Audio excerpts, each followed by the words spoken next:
Henson. I thought he would just fade away after his wife left him." His breakup was quite messy and painful. It was mostly her doing, and it really took a toll on him. She left him for a banker and tried to take everything in their divorce. She brought all the papers, saying it was fair and just needed his signature. Benny was quiet, but people thought he didn't have much to say because he didn't talk a lot. He thanked her for her help, turned around, and confronted Bob. He pulled Bob out of the house and tossed him over the porch railing into the rose bushes. When his soon-to-be ex-wife complained, he tossed her in too. Then he decided to make things worse and soaked them both with water. He leaned over the rail and warned them that if they tried to fight back, he knew how to make them regret it. They stayed silent. Unfortunately, a neighbor saw everything and couldn't keep it to themselves. His wife worked for Bob at the bank, and soon enough, rumors and hints about the incident spread around the office.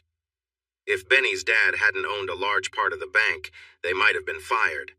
Benny had a distant cousin who was a really good divorce lawyer. In the end, since she earned more money and was unfaithful, she had to pay him support for 3 years, or until he remarried. When they filed a complaint against the bank for breaking the rules, they settled quietly for an undisclosed sum. She really wanted the big house that Benny had bought, so she had to pay him a good amount to keep it. Benny ended up with some extra money and a consistent income. What he lost was his self-esteem. He felt lost, and it really affected his confidence. When she realized she was going to lose a lot, she tried to damage his reputation, making hurtful comments about him. She only stopped when she was warned about a lawsuit, but by then the damage was done. He held his head high, but it was hard, and he withdrew from everyone. He took a delivery job that kept him busy on the road, almost disappearing from our social scene. But then, here he was, walking right toward us. We were the usual group of friends who met every other Thursday at the local pub to relax a bit. We would flirt, dance, and sometimes enjoy a drink together. Housewives, professionals, factory workers, what brought us together was a shared history since grade school. We were just the girls, without any divides. Some of us were married, others divorced, but everyone knew each other's stories. Benny stood in front of me, looking a bit nervous before he spoke quickly. "Bonnie, can I talk to you for a minute? I'd like to ask you something." I was enjoying a drink and feeling good. Benny and I had been neighbors since we were 5 and were close friends until junior high. Then we started to drift apart. Benny didn't really have a specific group of friends. He got along with everyone, but often kept to himself. I was part of a group of popular girls with guys always nearby. Benny dated but never showed interest in me, which made me curious. Now here he was, suddenly wanting something from me. Feeling a bit bold from my drink, I responded playfully, "Go ahead, ask me whatever. I know you've always wanted my help." The other girls giggled, enjoying his flustered expression. Benny looked surprised. No, I need professional help. There's something I know you're very good at. I'll pay you." I couldn't resist teasing him a bit more.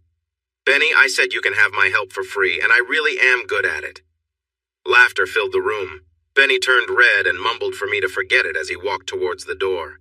I quickly jumped up and took his arm, pulling him toward the dance floor just as a slow song started. At first he seemed stiff, but he started to loosen up and even appeared to enjoy it. I leaned in and whispered to him, "Relax, Benny. I was just teasing. You know how playful I can be?" He smiled and replied, "I remember. You always tried to make me blush." "I couldn't help it. You were always so serious." When the song ended, we stood there for a moment, unsure of what to do. "Come back to the table," I encouraged. "Tell me what you need. You know I'll help if I can." He shifted uncomfortably again. "This needs to be a private talk. I'll call you in the next few days. Do you still have your number?" "I canceled my home phone. I mainly use my cell. Just give me yours, and I'll save it." I was surprised when he handed me a brand new smartphone. I must have looked shocked. Benny smiled and said, "Can't avoid technology forever, Bonnie. When's a good time to call?" "Right now. On Saturday at 6 o'clock, I'll be at your house, but I want some food, your famous ribs, and dessert. Then I'll be more open to helping you." He looked taken aback. Bonnie, I'd love to, but I don't want to interrupt your plans." "Are you sure you don't want to do it on a weeknight?" "Look around, my friend. In this small town, my options are pretty limited. Everything that's available has been tried and set aside so many times that it's practically worn out. It'll be nice to spend an evening with someone I actually enjoy. I insisted he return to the table and sit with us until a slow song played on the jukebox.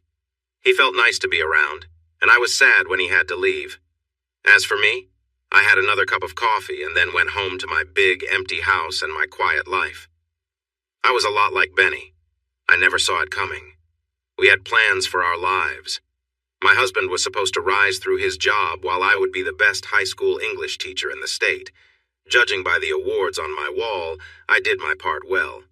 He reached vice president, but then decided he wanted a younger wife for his social events.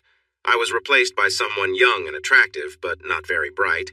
He managed to secure a job on the West Coast and took most of the money with him. I kept the house, a bit of cash, my car, and some painful memories. I had just retired from teaching when he left. It was too late to return to full-time work, so I did some substitute teaching. It helped with finances and kept me from feeling bored, but it wasn't the life I had dreamed of. Without a doubt, I was still an attractive woman. I exercised regularly, ate well, and took care of myself. Many women my age worry about every new wrinkle and change, but overall, I believed I looked pretty good. Men in their 40s to 60s seemed to think so too. I went on dates fairly often, but none were serious. I struggled to find someone who truly caught my attention. Maybe that was why I was so excited about dinner with Benny. I often wondered why Benny never asked me out. My marriage ended about 6 months after his, and we would run into each other occasionally around town. He was always friendly, but never made any moves. If you're a woman, this makes you curious and a bit vain. Benny was many things, but above all, he was known for making the best barbecue in the area, possibly even the state. He was always in demand for private parties and fundraisers. Last year, the local Republicans almost canceled a rally because he wasn't available. That's why I pushed him to prepare those ribs. I knew from experience they would be delicious, with just the right mix of vinegar and spices. I was not let down. The ribs were perfect. He had a special recipe for coleslaw that he took pride in. He would say anyone could slather barbecue sauce on cabbage, but very few could make great coleslaw. He also made a tasty potato salad with the same dressing and cornbread pancakes instead of hush puppies, which was another one of his specialties. Baked beans with barbecue and big pieces of red onions mixed in. His wife was foolish to leave meals like that behind. I told him as I leaned back from the table. He smiled. She never liked barbecue much. It wasn't fancy enough for her. I patted my tummy, glad I wore a loose sundress instead of tight jeans. Good. More for me. I'm glad you said that. I haven't brought out dessert yet. I groaned. Let's wait a bit. If I take one more bite right now, I might explode. Take me for a walk. This is the first time I've been to your new house. His ex chose a bad time to leave. It was just before the housing market fell, and Benny ended up with a good deal when she bought him out. When Bob left his wife for her, he faced his own struggles too. People said they were barely making enough to pay the new mortgage. Maybe that's why we didn't see them around like before. Oh well. Benny kept his money for a while because he wasn't sure if he wanted to stay in the area. When housing prices dropped, there were lots of great deals and he took his time, finally picking a small 2-bedroom house with 4 acres of land. He paid for it all at once. It was in good condition, and he kept it very tidy. He held my hand as he showed me around. For some reason, this made me very happy. I admired his vegetable garden and flower beds that were beautiful. I told him so. He looked right into my eyes and said, "I've always liked beautiful things." For once, I felt my cheeks getting warm. We sat on the porch swing, watching the sunset over his pond. He reached over and flipped a switch, and 3 small fountains burst into life in the middle of the pond. The water created little rainbows against the setting sun. He continued to surprise me. I felt as happy as I had in a long time, so I decided to tease him a little until he turned red. "Benny, I know why you asked me to come here. The secret must be bothering you. I'm happy you decided to share it with me first. But it's pretty obvious to anyone who spends time with you." He really turned bright red. "What do you mean, What have they been saying?" Benny, everyone knows you don't like NASCAR, professional wrestling, or basketball. We all secretly know you're a fan of a different kind of sport. Just admit it, you'll feel better. You're probably a hockey fan." Bonnie, I was living here when your parents moved here." "NASCAR? Watching people drive in circles for 4 hours, really? Most people only watch for the crashes, and you can see those on the news highlights later. Basketball? Watching tall people run up and down a court trying to get a ball through a hoop? The only reason anyone watches that is to bet. And wrestling? If you enjoy watching guys in tight clothing act in ways that would get them in trouble outside of a ring, you might want to reconsider what you value. It feels like a soap opera taken to an extreme. As for hockey, guys skating around hitting a tiny puck and each other with sticks, I'll never get it. Now, imagine if you could put wrestlers in race cars, have them drive a few laps, play a game of hoops, and then let the winners wrestle with basketball players. Add some special effects, a last-minute shot, maybe a crash or two, and a bit of banter. That would be fun. If a couple of them wore masks, it might be perfect. I decided to change the subject. Benny, why am I really here? What is the big secret? He asked me to wait a moment. When he returned, he had a piece of paper and a check. He handed me the check. It was made out to me for $100, with a note saying it was a deposit for future services. The other paper was a legal agreement from a law firm nearby. Sign this and take the check, Bonnie. If you don't, I won't say another word. Curiosity often leads people to make choices. I signed and passed it back to him. Once he had it, he led me into his house and to the spare bedroom, which he had turned into an office. It was neat and organized, with a fancy computer on the desk. He gave me one last warning. I know you've signed the paper, but I want you to promise me you won't tell anyone. Eventually, everyone will know, but I want it to be on my terms. When the time is right, you can share the news if you want. Benny, have I ever broken your trust? I thought not. But if you don't tell me what's going on right now, I'll scream. Talk to me. Okay, sit in the office chair. It's more comfortable. This will take some time. He paced for a moment, then started talking. When Miriam left me, it hit me hard. I had no idea she had fallen out of love and found someone else. I believed we were happy. Our kids were grown, and we were free to enjoy our time together. The night before she introduced Bob to me was intimate. I see now it was her way of saying goodbye. Looking back, it seems strange that someone could share those moments with one person and express love to another so quickly. Also, she went to great lengths to claim everything we had built together. I never imagined someone could act like that. I felt numb. If it weren't for my family, she would have gotten everything she wanted. I knew I wasn't in a good place to stand up for myself. I interrupted him.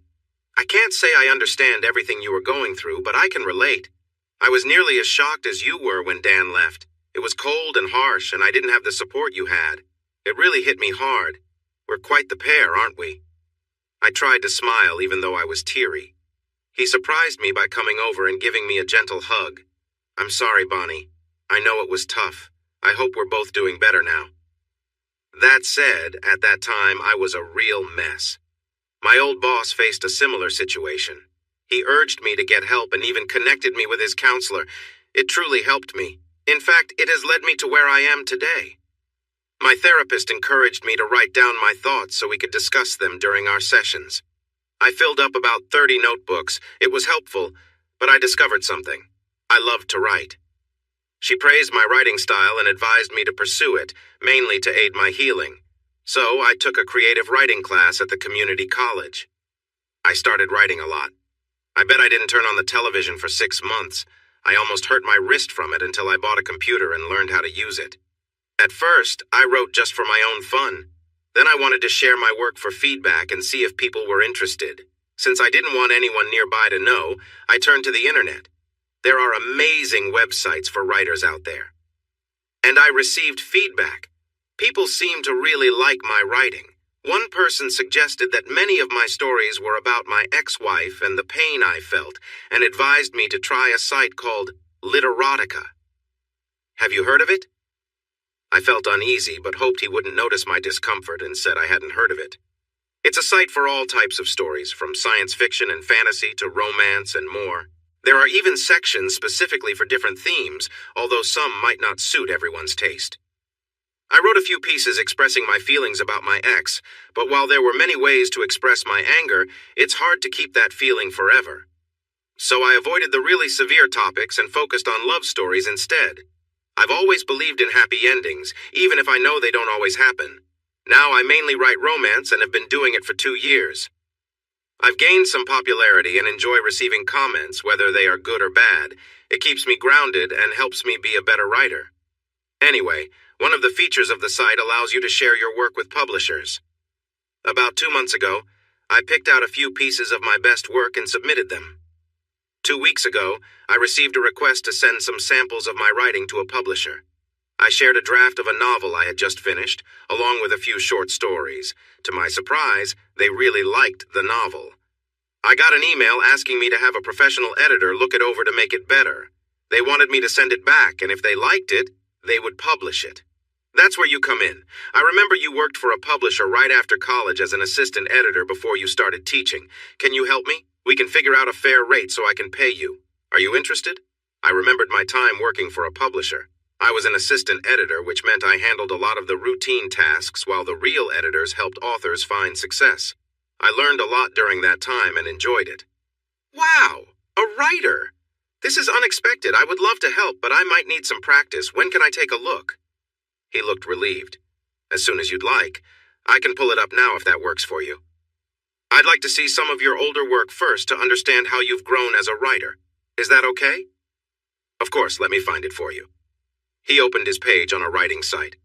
I was surprised to see over 30 stories, a few poems, and 2 novellas. Get comfortable and take your time. I'll wash the dishes and make coffee. Let me know when you want a break. He leaned over and thanked me. Thanks, that really means a lot. My cheek felt warm after that. All right, I thought to myself. Let's see what he has. I smelled the coffee and looked up to find Benny behind me. Break time! You've been working for almost 3 hours. Take a break before you tire yourself out. I sliced the cake I made for dessert. It's on the table. Stretch a bit and join me. The cake was delicious. Benny had a funny name for it, saying it was better than most desserts, but not quite the best. I agree, I said, enjoying the cake. What do you mean? That the cake is good but other things are better? How did he always make me blush like this? I must be out of practice.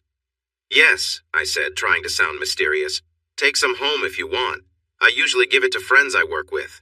Let me grab a plate for you. He rummaged through the cabinet until he found one. I looked at the clock and was startled to see it was 11:30. I'm sorry I lost track of time. Why didn't you tell me to take a break sooner? This must be a strange first date for you. I didn't mean to say that. It just slipped out. This wasn't really a date. He made my evening when he said, Actually, this is the nicest date I've had in a long time, and it can't be called ignoring me for asking for your help. Time for the truth. What did you think about the writing? Am I just wasting my time? Definitely not. I can see how much you've improved, especially since what I read was done in just 18 months. When can I see the novel? Any time after tonight. It's almost midnight and I don't like the idea of you driving home so late. Call me tomorrow and we can plan our next meeting. He packed the ribs, side dishes, and most of the cake into containers and put them in my car. As he opened my door, he made me promise to call when I got home. He thanked me again and was about to kiss me on the cheek when I turned and kissed him on the lips, just for a moment, with our mouths closed. But it felt special. He was still standing in the driveway as I drove away. I did call him, and he picked up on the first ring. We chatted about random things for a few minutes before he made me promise to call tomorrow to set up our next meeting. I went to bed smiling for a change. On Sunday, I went to church, and all my friends noticed my smile. What's up? Hilda asked after the service. To quote my grandpa, you're grinning like a mule eating briars. Hot date last night? My smile grew bigger. Well, sort of. I don't think it was meant to be a date, but it sure felt like one by the end. Who was it? Where did he take you? Did you get cozy? Sarah was married and quite inquisitive, enjoying our stories about dating. A lady doesn't share everything, especially on church steps. Let's just say we didn't go anywhere but his house, and I was there until midnight. If you want to know more, come by my place and I'll cook you lunch. Sarah had to go home to her husband, but Hilda came right over. Benny had given me enough food for 5 people, and I knew if it stayed, I would finish it all. I would enjoy it, but my body would not. She came in, took a big whiff, and exclaimed, Benny Henson, before laughing. So you're the one who finally got him to cook. Was he good? Did he put up a fight? He must really like you to do that. I've never heard of him cooking for anyone else. Come on, tell me more. I wanted to keep her curious for as long as possible. "Eat first, talk later," she sighed. "All right, but remember I'm the guest here. If the ribs come out uneven, I get the extra one. If I find out you held back on me, I might just take my fork to you." We ate heartily. I tried to ignore how full I felt. After all, it's wasteful to leave food, right? Hilda was complaining about being stuffed when I brought out the cake. She paused for a moment before taking a large slice and said she didn't want to be rude to her host, so she would eat it just to be polite. When she asked for a second slice of cake, I raised an eyebrow at her. The first slice was to be polite, and the second one shows you like it. So we both enjoyed another slice, promising to exercise more at the gym over the next 2 weeks. Once we finished eating and stacked the dishes, we flopped onto the couch. Hilda smiled at me.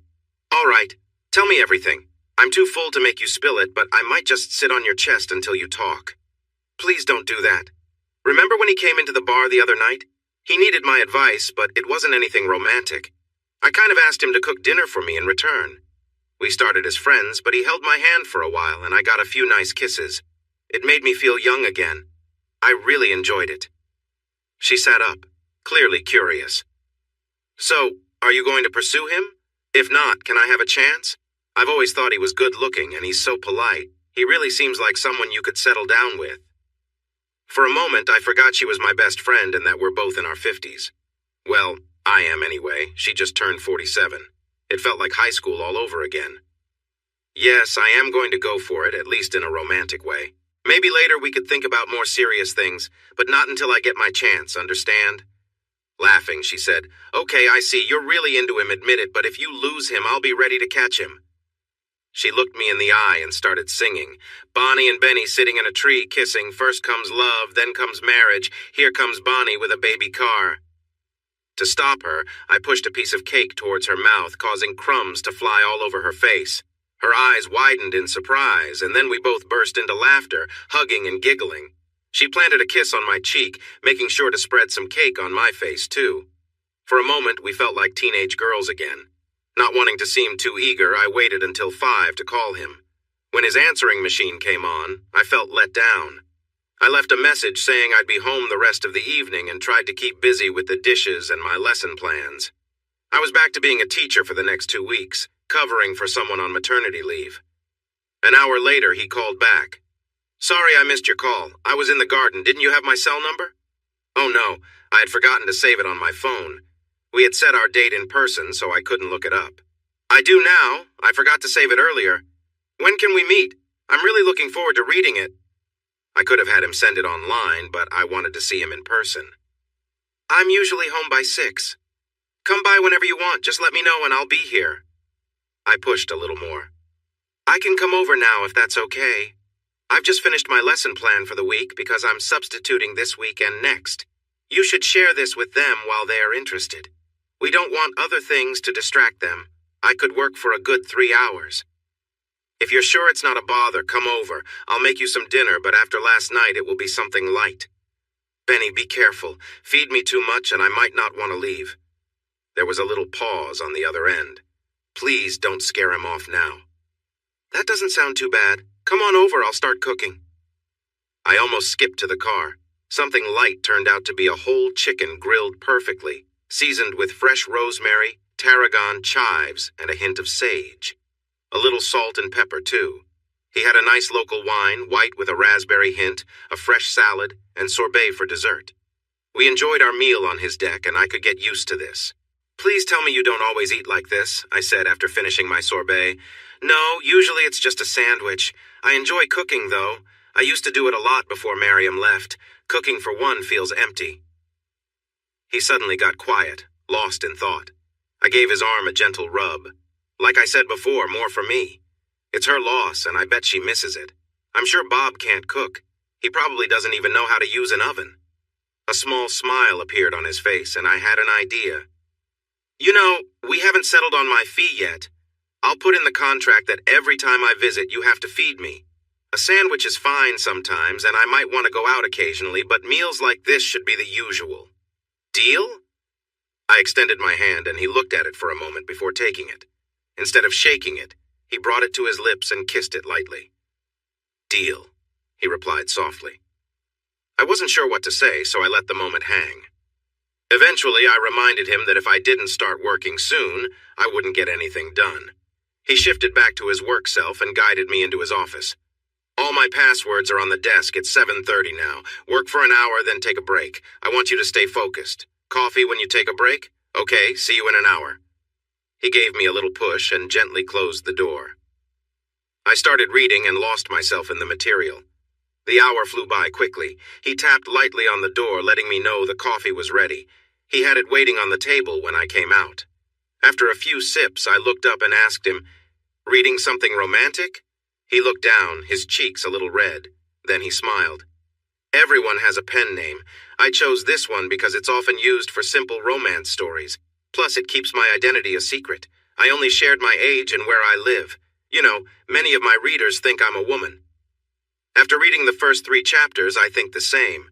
You aren't just a secret guy from up north. You're really a secret woman from up north. I would guess you're pretty open-minded, too. Do you keep things neat? I've thought about it. Seems nice when someone shows kindness. Can you tell me? He turned a shade of purple. With a frustrated grunt, he left the room. It took me a few minutes to stop laughing. I found him sitting on the swing in the front yard. I sat down and rested my head on his shoulder. "Please don't be upset. I'm just teasing like I always have. I wouldn't say anything like that around anyone else." He sighed, and I snuggled closer, not wanting to miss this moment. His arm went around me, and I closed my eyes, enjoying it. "Can you forgive me?" I said in a sweet voice. A small smile I adored came back to his face. "You know I could never stay mad at you." "Great! How about a friendly kiss?" I knew I was pushing it a little, but to my surprise, he leaned down and gave me a gentle kiss that felt like it lasted a long time, even if it was probably just a moment. We women know when to push and when to step back, so I decided to pull back a bit and let him think. I sat up straight on the bench. Did I notice a hint of disappointment? I hoped so. Back to business. The first 3 chapters are really good. There are a few small issues with the flow and dialogue, but overall it's great. I need to print it out so I can read and make notes. Is that okay with you? Just make sure you're the only person who sees it, and keep track of your hours so I can pay you. This is mostly a work relationship after all. Mostly? I liked how that sounded. Okay, I need to go. I have classes to teach in the morning, and if I don't get enough rest, it's hard to stay focused. Shaping young minds and all that. I'll be back Wednesday afternoon to go over what I've done, all right? He agreed and walked me to the car after we finished printing his work. Of course, I was carrying leftovers, and just before I got into my car, he handed me a set of keys. "Here, these are the spare keys to the house. Sometimes I run late on Wednesdays. This way you can work whether I'm here or not. See you then." After that, I got another nice kiss and a warm hug. Progress. As I drove away, I realized I wanted Benny Henson, and I was determined to make it happen. Spending so much time alone in the last few years, I had begun talking to myself out loud. "You don't know it yet, Benny, but you're mine now. I'm like quicksand, and you won't even see it until it's too late. You're already in up to your knees. I'm going to take you on a journey, and you're going to enjoy it." A car drove up behind me, and for a moment I caught a glimpse of myself in the rearview mirror. My smile was wild, and I liked it. This was the start of our mix of work and a budding relationship. I would visit him on Wednesday afternoons, most Saturdays, and Sunday evenings. When he was home, I often fought the urge just to be with him. It felt like he took forever to call me to dinner. And the dinners were amazing. He seemed determined to make them special. There were Cuban pulled pork sandwiches with sweet fruit salsa, perfectly grilled steaks with roasted tomatoes and eggplant topped with melted cheese and fresh herbs, fried chicken served with green beans and sweet corn, spicy meatloaf with creamy mashed potatoes, and a flavorful roast. The desserts were delightful too. He made coconut cake with fresh coconut, pecan, apple, and chocolate pies, banana pudding, and a mix of strawberry, blackberry, and blueberry desserts. Once he discovered my love for chocolate, he really went all out. He created a chocolate overload dessert with his special recipe. It included a rich chocolate cake, real chocolate pudding, poured over the warm cake to soak in and blend perfectly, all topped with chocolate chips after it cooled. I gained a few extra pounds in just 3 weeks. After stepping on the scale, I had to tell him to tone it down a bit. You need to stop feeding me so much, I might end up looking like a barbecue. He listened and adjusted. He started making lighter meals like fresh salads, grilled chicken, and fish, served in smaller portions. We made it a routine to take walks after dinner, and I would often sneak my hand into his. He never pulled away. I enjoyed a whole week of quiet time, and without Benny knowing, I focused on the book we were working on together. The story was coming together nicely, a feel-good romance that readers would love. Some parts were a bit lengthy, and I wasn't sure about the direction in the middle, but overall it was good. He took most of my suggestions, though a few changes he wouldn't accept. I managed to cut it down from a massive 165,000 words to 120,000 by removing unnecessary parts and streamlining the dialogue. It wasn't perfect, but it was a good effort. We celebrated a bit when we sent it off with a couple of glasses of wine. I felt a mix of emotions because now I had no reason to keep visiting his house. Thanks, Benny. I had a great time working on this. It's too bad it's finished. I really hope it gets published and does well. He made my day when he replied, Finished? What makes you think it's over? If they publish this and it gets a good response, they will want another one fast. I'm already working on the next one, so you need to start editing now so we can keep up. Come on, let's go print what I've got so far. His next story was meant for older readers, and I felt my cheeks heat up at a few parts. I wondered if he could really do some of the things he wrote about. I had to change my underwear. He was only 2/3 done, and I was eager to see where he would go next. I had a few ideas for how I wanted it to end, and he listened carefully, then asked me lots of questions about my choices. He wrote 2 different endings, but decided to start fresh with something new that worked much better. It took 4 months for him to finish and for me to edit. I thought it was much better than his first book. He sent it off to his publisher. They replied with an offer for him to write 3 more books over the next year and a half. He was thrilled. You couldn't find his books in libraries. It was very hard to get a print deal without a good agent and a lot of luck and skill. He wrote ebooks instead, which you could easily download. They were quick reads and not very expensive. His first book, after 7 months, had only made about $7,000, and he had to pay taxes on that. I encouraged him not to feel discouraged, and he just laughed. If I was in it for the money, I would have quit before I even started. This is as much for me as the readers. If I make a little money from it, great, and if I make a lot, even better. Us? What us?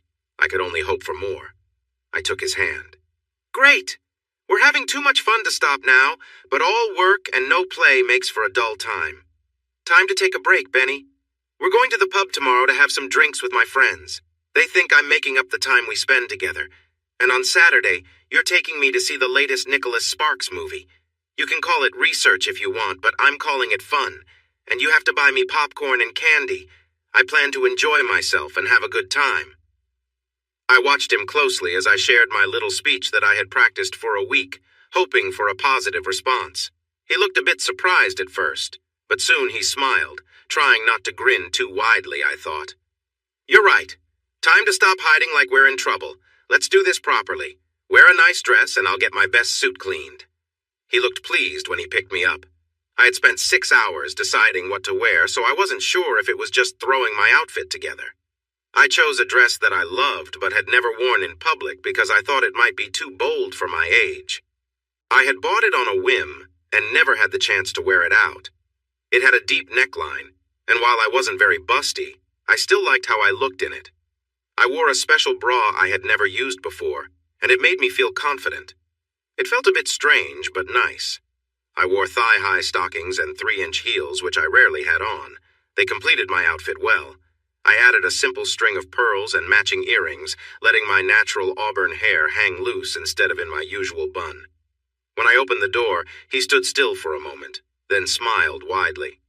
Is your mother home? We have a date tonight, and I want to see if she needs her walker with us. I laughed and playfully hit his arm. Seriously, how did I not notice how handsome you are all these years? Forgive me if I seem a bit proud when we get to the pub. It's hard to hold my head high. Let's go before I find myself acting on my wild side right here. His compliment made me feel warm inside, but then I teased back. Oh, I'm in no rush. It's been a while since someone has paid me this much attention, so I might just return the favor. To my surprise, he pulled me close and kissed me softly. He didn't let go right away, and I didn't pull away either. Eventually, he stepped back and we were both breathing a bit heavier. I fought the urge to check my makeup. You sure know how to lift a girl's spirits. I spent a lot of time getting ready, and I wanted to stay perfect. What happens later is up to you. Let's go, dear. As we entered, I felt eyes on us. We might have been a bit overdressed for the neighborhood pub. I had often come in jeans and a t-shirt before. Hilda almost fell off her chair when she saw us and waved us over. I hesitated, wanting a moment to myself, but he smiled at me. Do what you like, but I think it would be fun to surprise them a little. Holding his hand tightly, we walked to the table. Hi, girls. Remember Benny? Doesn't he look sharp tonight? I chuckled while he turned bright red. I continued. Before you get any ideas, this buffet is closed. The only one who gets to enjoy it is me. Got it? I said it playfully, but the girls saw the seriousness in my eyes. Hilda grinned, and I knew I was in for it. She was just as much of a tease as I was, maybe even a bit more. She insisted that Benny sit next to her and tried to keep him busy. When she grabbed him for a slow dance, I nearly lost my cool. Hilda, I care about you like a sister, but if you don't let go of him in the next 10 seconds, we might both get in trouble. And let's be real, we could use some options in this town.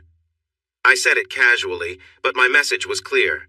She looked surprised, and Benny seemed uneasy. Then she burst out laughing. Good thing I love mojitos here and care about you.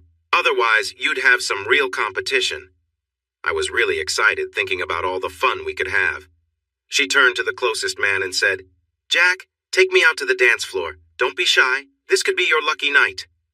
She spun onto the dance floor, and within moments, they were dancing closely together. His surprise changed to joy as they moved to the music. When the dance ended, she brought him back to the table, and we made space for them. The night was winding down, and Sarah looked at me. Bonnie, can I share a dance with Benny? I promise to keep my distance. Sarah was married and hadn't danced much, so I sensed she cared for her husband but wasn't entirely satisfied. Before Benny could respond, I placed her hand in his. Be kind, Benny, just keep it light. He smiled and led her to the floor, where he held her gently and spoke softly to her for the next few minutes. When they returned, her cheeks were rosy and she had a bright smile. I have to go, she said with excitement, setting down her drink and heading for the exit.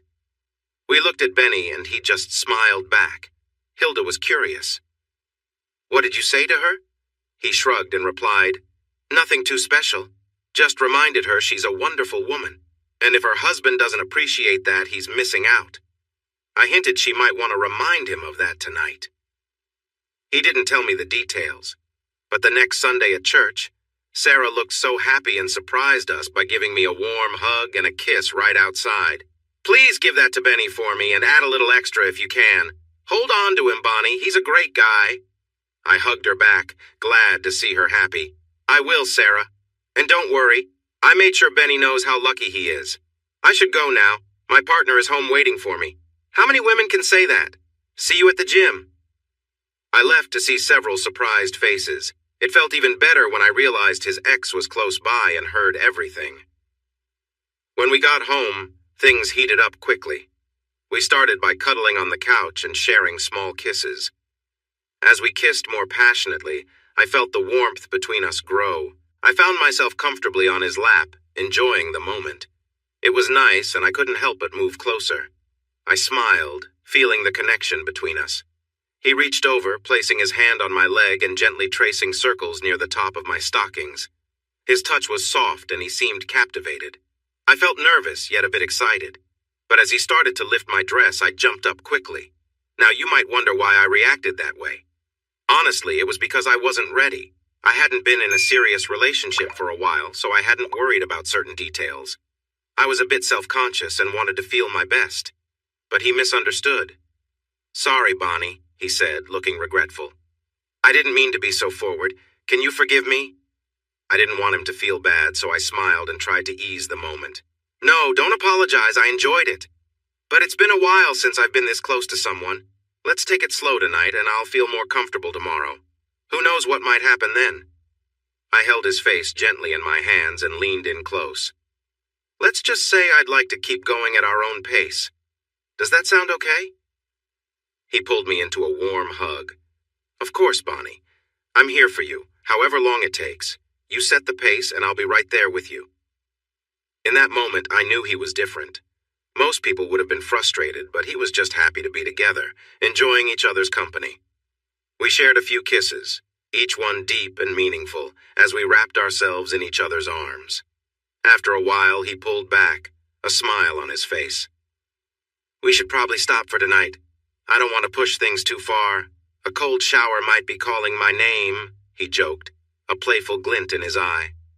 What do you think? I laughed and nodded, catching my breath. We shared a few more gentle kisses before I walked him to the door. At the door, I stood on my toes to give him one last, lingering kiss.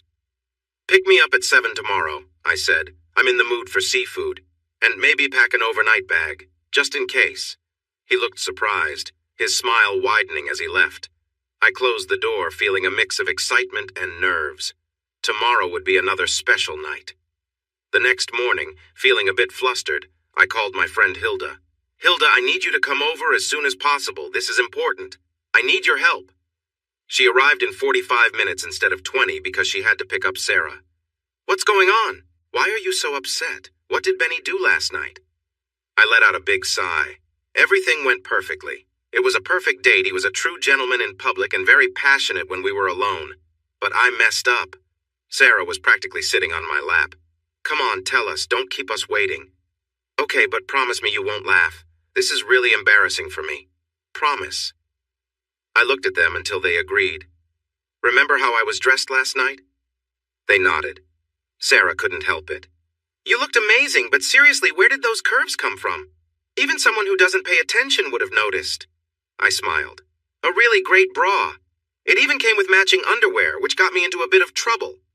Sarah looked shocked, and Hilda fell off the couch laughing. A thong?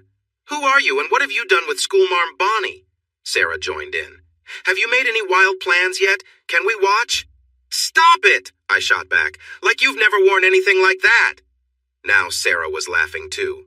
She turned around and exaggerated her pose. Look at me, Bonnie. If I wore something that small, someone would have to save me before it got lost. This sent Hilda into another fit of giggles. Same here. Bonnie, you're the only one here who can pull that off. Enough teasing. What's got you so worried today? I told them everything.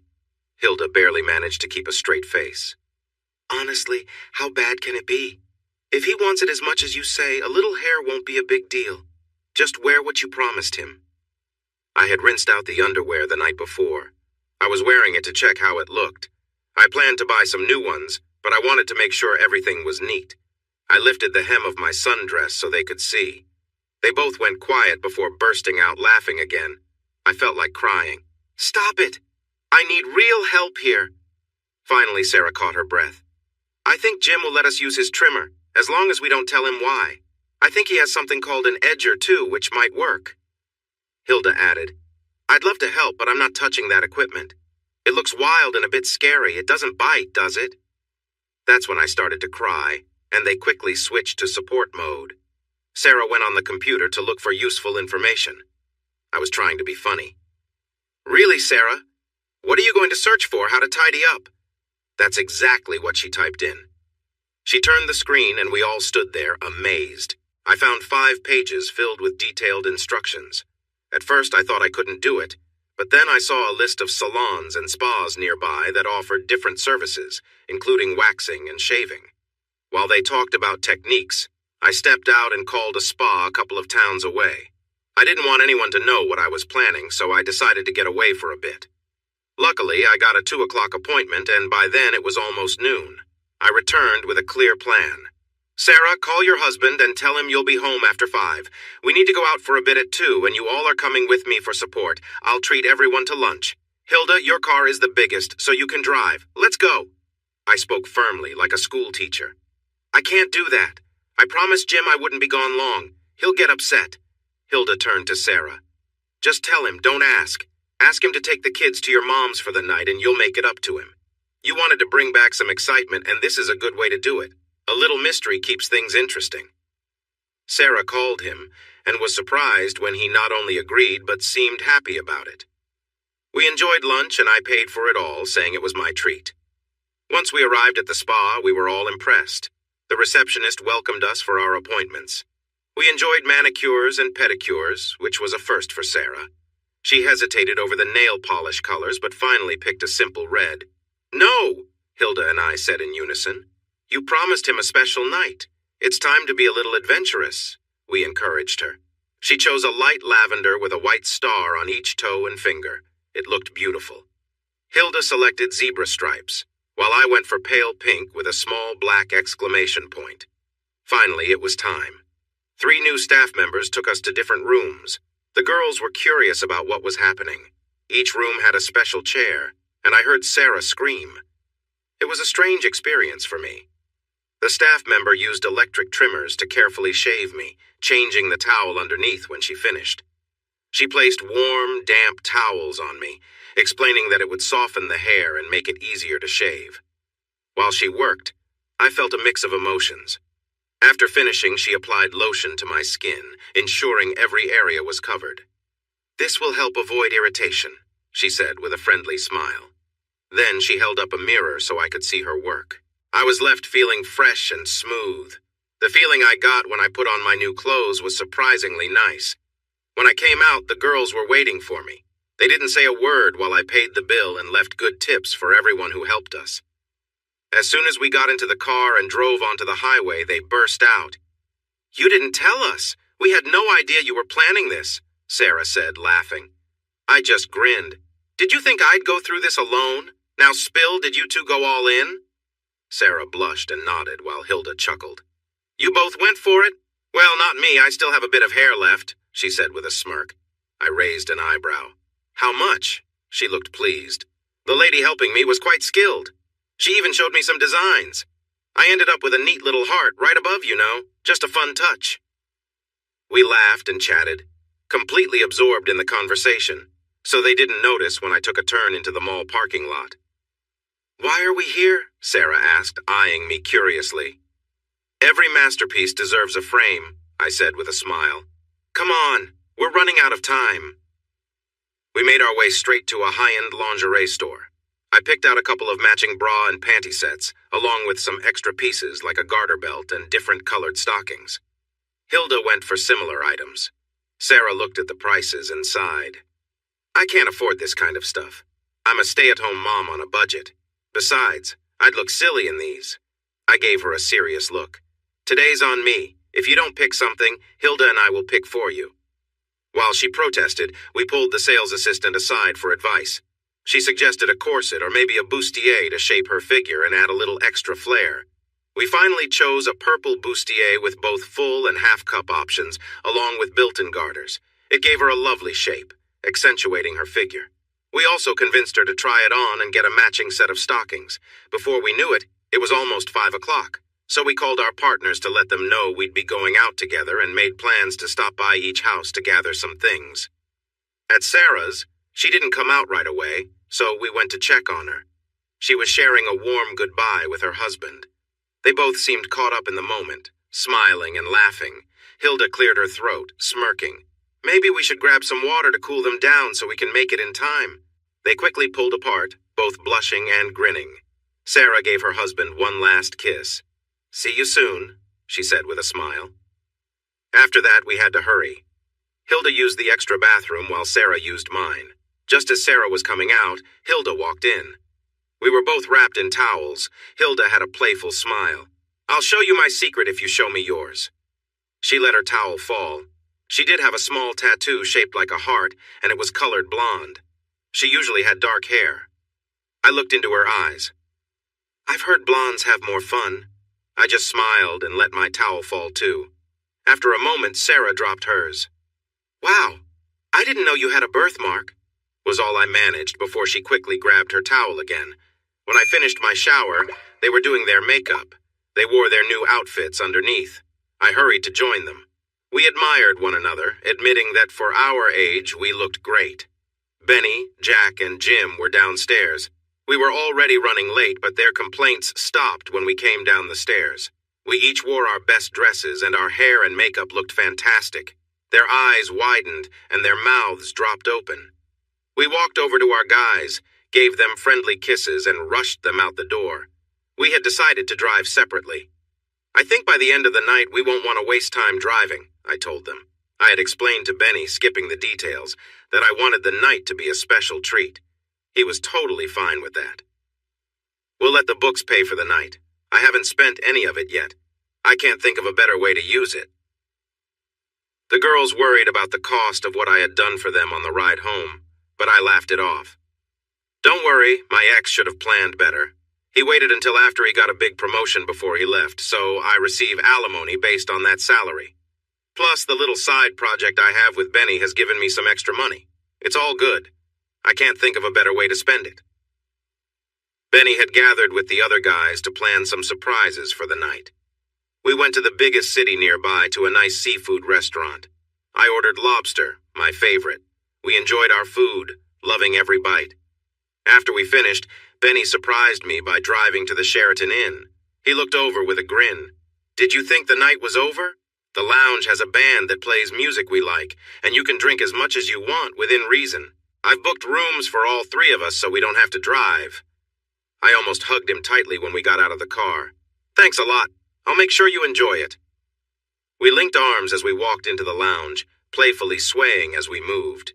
The guys followed behind, clearly impressed. Once we settled at our table, Benny headed to the bar to speak with the club manager. Here, he said, handing the man a credit card.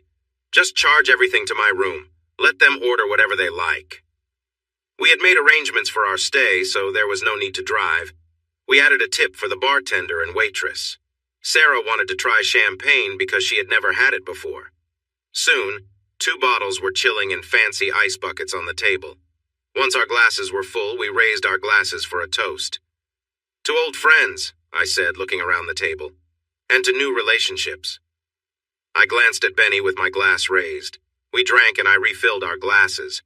To those who break the mold, to Sarah and Jim, proving that some of us really can find happiness the first time. We all cheered while Sarah and Jim turned a little red. The night passed quickly. We danced a lot, taking breaks now and then to sip champagne and catch our breath. Each of us enjoyed a slow dance with each partner, laughing and enjoying the moment. Sarah shone brightly that night, experiencing something new. She wore a beautiful dress that stood out, making her feel special.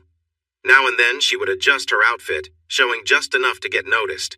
At first, men approached us for dances, but we politely turned them down early on, and soon everyone realized it was a private gathering. A little after midnight, I yawned dramatically.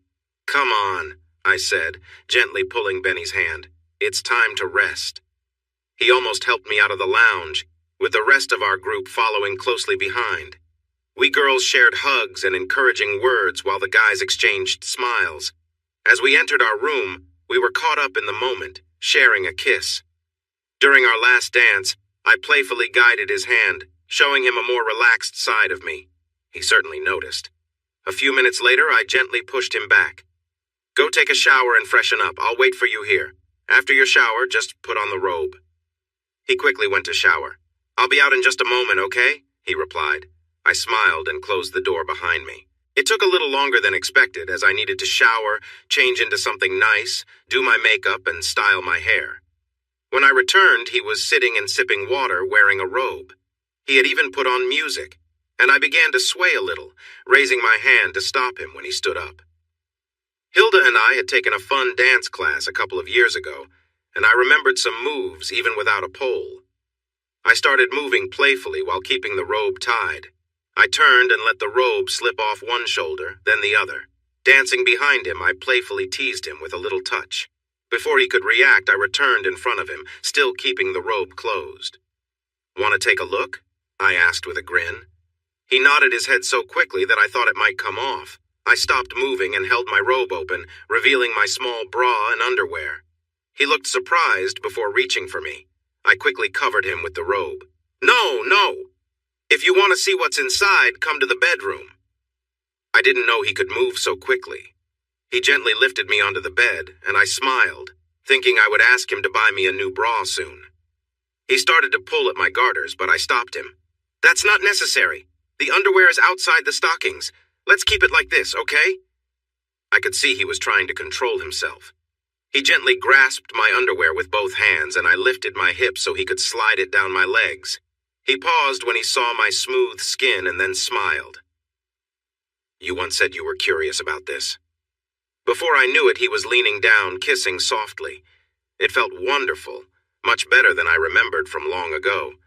My previous partner did not enjoy this, so it had been almost 30 years since someone had made me feel this way. He playfully teased me, bringing me close to the edge before moving to other places, making me feel amazing. I finally pulled him close, overwhelmed with pleasure. When I caught my breath, he stood up and removed his robe. I could see he was well built. I reached out, pulling him closer to me. "I'll return the favor later, but I need you right now." Feeling me, he didn't hold back and moved in quickly. I felt a wave of excitement. We shared that moment together, both of us feeling ecstatic. He laid on me for a few moments before trying to roll away. I wrapped my legs around him and held on until he relaxed. Then I let him lie back and I cuddled up, resting my head on his chest. "Benny, why didn't we do this sooner? We wasted so much time." As I started to fall asleep, I thought I heard him say, "I've loved you my whole life, Bonnie. Still do." With that, I smiled and drifted off to sleep. So there you have it. It was simple, but it was the most meaningful moment of my life. Nothing I had ever felt before could compare to the joy and connection I felt that morning. I woke up early, gave him a gentle kiss, and got out of bed quietly. I brought back a warm washcloth and thoughtfully helped him freshen up. Afterward, we shared a sweet, quiet moment, enjoying each other's company. We ended up taking a refreshing shower together, laughing and washing away the night. The warmth of the water and his kindness made me feel truly cherished. As we were finishing, we heard Sarah and Hilda knocking loudly on the door. We quickly put on robes and opened the door to greet them, and they had big smiles on their faces. "Get dressed," they announced with excitement. "The buffet downstairs is calling, and the guys are waiting for us. Let's go." They glanced at Benny, their expressions full of mischief. "Sleep well, Benny? You look a little tired," Hilda teased. He gave a serious look, then joked, "Oh, she snores. It was like lying next to a train all night." For a second, we all stared in shock, but then he broke into laughter and we joined in. "Of course she doesn't snore," he admitted, still chuckling. "But she does have this habit of curling up close in her sleep, and that certainly kept me awake." My cheeks flushed as the girls laughed heartily. I asked Benny to go downstairs with the others while I got dressed. The moment he left, we started chatting and catching up on each other's stories. Hilda gave me a playful grin. "I'll show you mine if you show me yours," she teased. Then Sarah, who had always been so quiet and reserved, surprised us with her confidence. She looked more comfortable in her own skin than we'd ever seen. Smiling, she told us about the previous evening with her husband, grateful for our support and the fun day before. They had rekindled something wonderful together. He was absolutely speechless, girls. "We did things we hadn't done in years, things we'd never even tried before," she shared, her face glowing with happiness. She looked so pleased and content, and we were thrilled for her. Hilda's expression softened, touched by how happy her friend was. "So, what about you?" Sarah asked, turning to Hilda with a warm smile. We all shared stories, laughter, and our gratitude for the friendships that made moments like these possible. She actually blushed. I saw a side of Jack I had never even imagined. He's a little different, and I enjoyed it. She lifted her dress slightly, showing another piece of clothing and some little red marks on her skin. She wouldn't say much more, but hinted that she thought he could be someone she stayed with for a long time, maybe forever. They looked at me with curiosity. I hesitated, but then raised my dress a bit to show a hint of my outfit. It had only been 45 minutes since we had been close, and I was still feeling the effects. Sarah gasped in surprise. Let's just say that shy, quiet Benny is completely different when we're together. He knows what he wants, isn't shy at all, and makes sure to take charge. I felt like a toy in his hands. If he desired it, he went for it. And just so you know, I loved every second of it. Okay, maybe I stretched the truth just a little. Like Hilda, I really believe this could last, hopefully forever. Now we have kept them waiting long enough. I'm sure they are sharing their own stories from last night. We had breakfast, teased each other and our guys, enjoying their happy faces before getting ready to check out. I thought I'd have a little fun with him in private. He was packing his suitcase when I lifted my dress, showing a hint of my outfit. "We could have a little fun if you're up for it." He dropped his pants, revealing a nice surprise. He playfully pulled me toward the couch, and we had some fun for a bit. We didn't even have time to clean up before checking out on time. It turned out that my outfit wasn't the best for holding everything in. I smiled the whole way home, leaving a little mess behind. How could we possibly top that weekend? I was his first partner in 2 years, and he was mine in 18 months. We had a passionate couple of weeks, and then I surprised him. We were working on his third book, a mystery mixed with a romance between the main characters. It was one of those stories where no one is exactly as they seem, with a twist in every chapter. But in the end, true love won out. I didn't enjoy it as much as his first 2 books. I was editing late one night and lost track of time. When I finally looked at the clock, it was almost 1:30 in the morning. Getting up to check, I found Benny asleep in his chair. Until then, we hadn't stayed over at each other's homes because Benny was old-fashioned and worried about my reputation. I woke him gently with a kiss. He stirred, responded, and pulled me onto his lap. It felt nice, and I couldn't resist staying there for just a moment. "Come on," I said, pulling him toward the bedroom. "It's nearly 2 in the morning. You fell asleep and didn't stop me. Let's go to bed. You have work tomorrow." Still half asleep, he followed me into the bedroom. I turned down the bed, told him to get in, and then went to the bathroom. When I came out, he was already asleep again. I smiled at him, feeling how much I was falling for him. Forget it, I thought as I searched through his drawers for something to wear to bed. I found one of his shirts and put it on, then slid into bed next to him. I gently nudged him and he rolled over. I cuddled up to his back. When the alarm rang, he reached out to turn it off and found me instead. Before he could say anything, I gave him a quick kiss. "Good morning, honey. Go take your shower while I make you some breakfast." "What?" he said, looking puzzled. I quieted him. "I'll explain at breakfast. Time to get up," I said, pulling down the covers. He shuffled off to the shower while I headed to the kitchen. When he came in, I had his coffee ready and was finishing his cheese omelet. He enjoyed his meal and praised me for the food. "You need to go grocery shopping. You're out of eggs and cheese, or if you want, I can make a list and pick some up this afternoon." "Huh? You're not really a morning person, are you, Benny? We need some food, and I'm happy to help. As for staying the night, that's on you. You fell asleep in your chair, and I lost track of time working. It was almost 2 in the morning when I decided it was safer to stay for the night. And don't worry, everything is fine. We're adults, and if we want to share a bed, it's okay." His face turned a bit red, and I wasn't sure if it was from what I said or something else. "Now go to work. I'll see you this afternoon." I gently nudged him out the door and waved goodbye as he drove away. I poured another cup of coffee, sat down, and smiled while thinking about everything. As I walked through the house, I imagined the changes we could make. It was warm and cozy, a nice little place for us. It felt much better than my big old house that always seemed too large, even when the kids were around.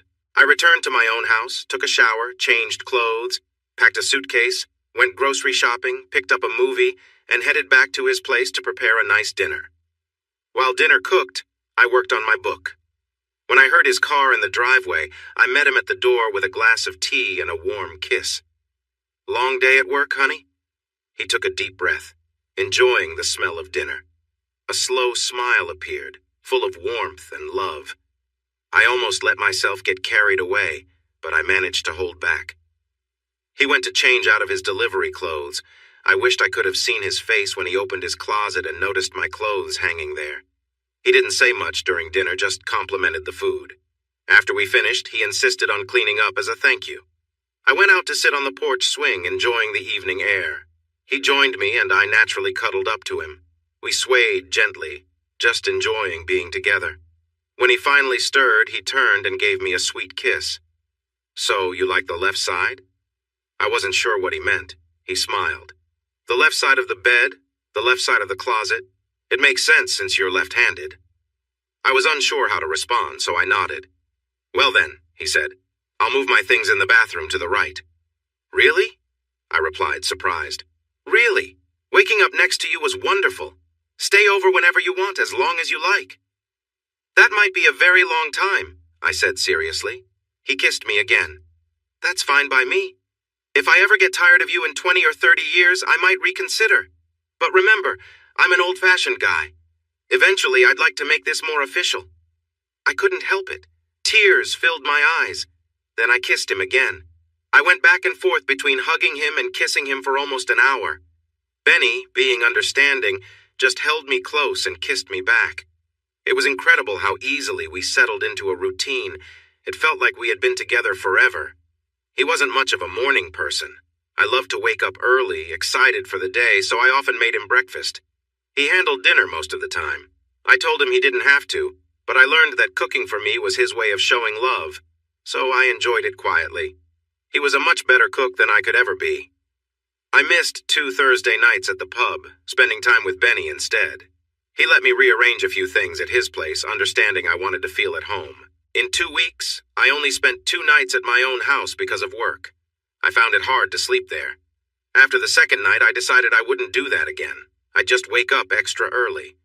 Hilda called me, insisting I needed to be at the pub this Thursday. No excuses. Just because I had found someone special didn't mean I could neglect my friends. I felt a bit guilty about ignoring them. I talked to Benny about it, asking for his thoughts. He gave me a thoughtful look before taking me to the porch swing, where we often had our important talks. "Bonnie, do you feel like you have to ask me for permission?" I didn't quite get what he was asking. "Let's say I wanted to go out fishing at night. Would I need your permission to say yes?" I began to understand. "No, Benny. You're an adult and I trust you. Maybe just let me know, but not ask for permission." "Then why do you feel the need to ask me to spend time with your friends, people you've known longer than me? I think you're a very honorable person, and I would never want to control you. Spend time with your friends. I want you to be happy. Are you okay?" I looked at him, tears in my eyes, thinking about my jealous ex and how he wanted to control me. "I love you so much," I said suddenly, feeling uneasy.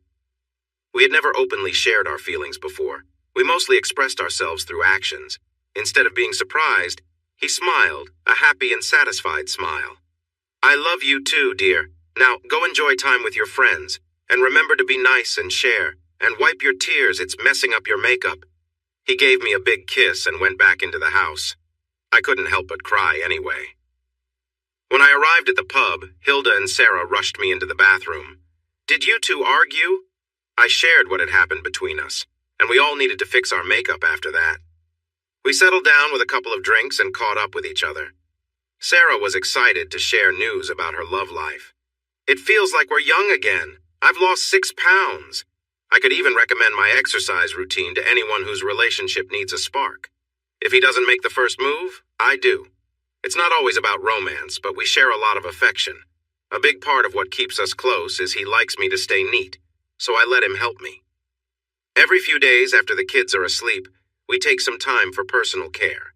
By the time he finishes, I feel so connected that I can't resist him. I've become quite vocal, which he enjoys, and I've already gone through 2 pillows.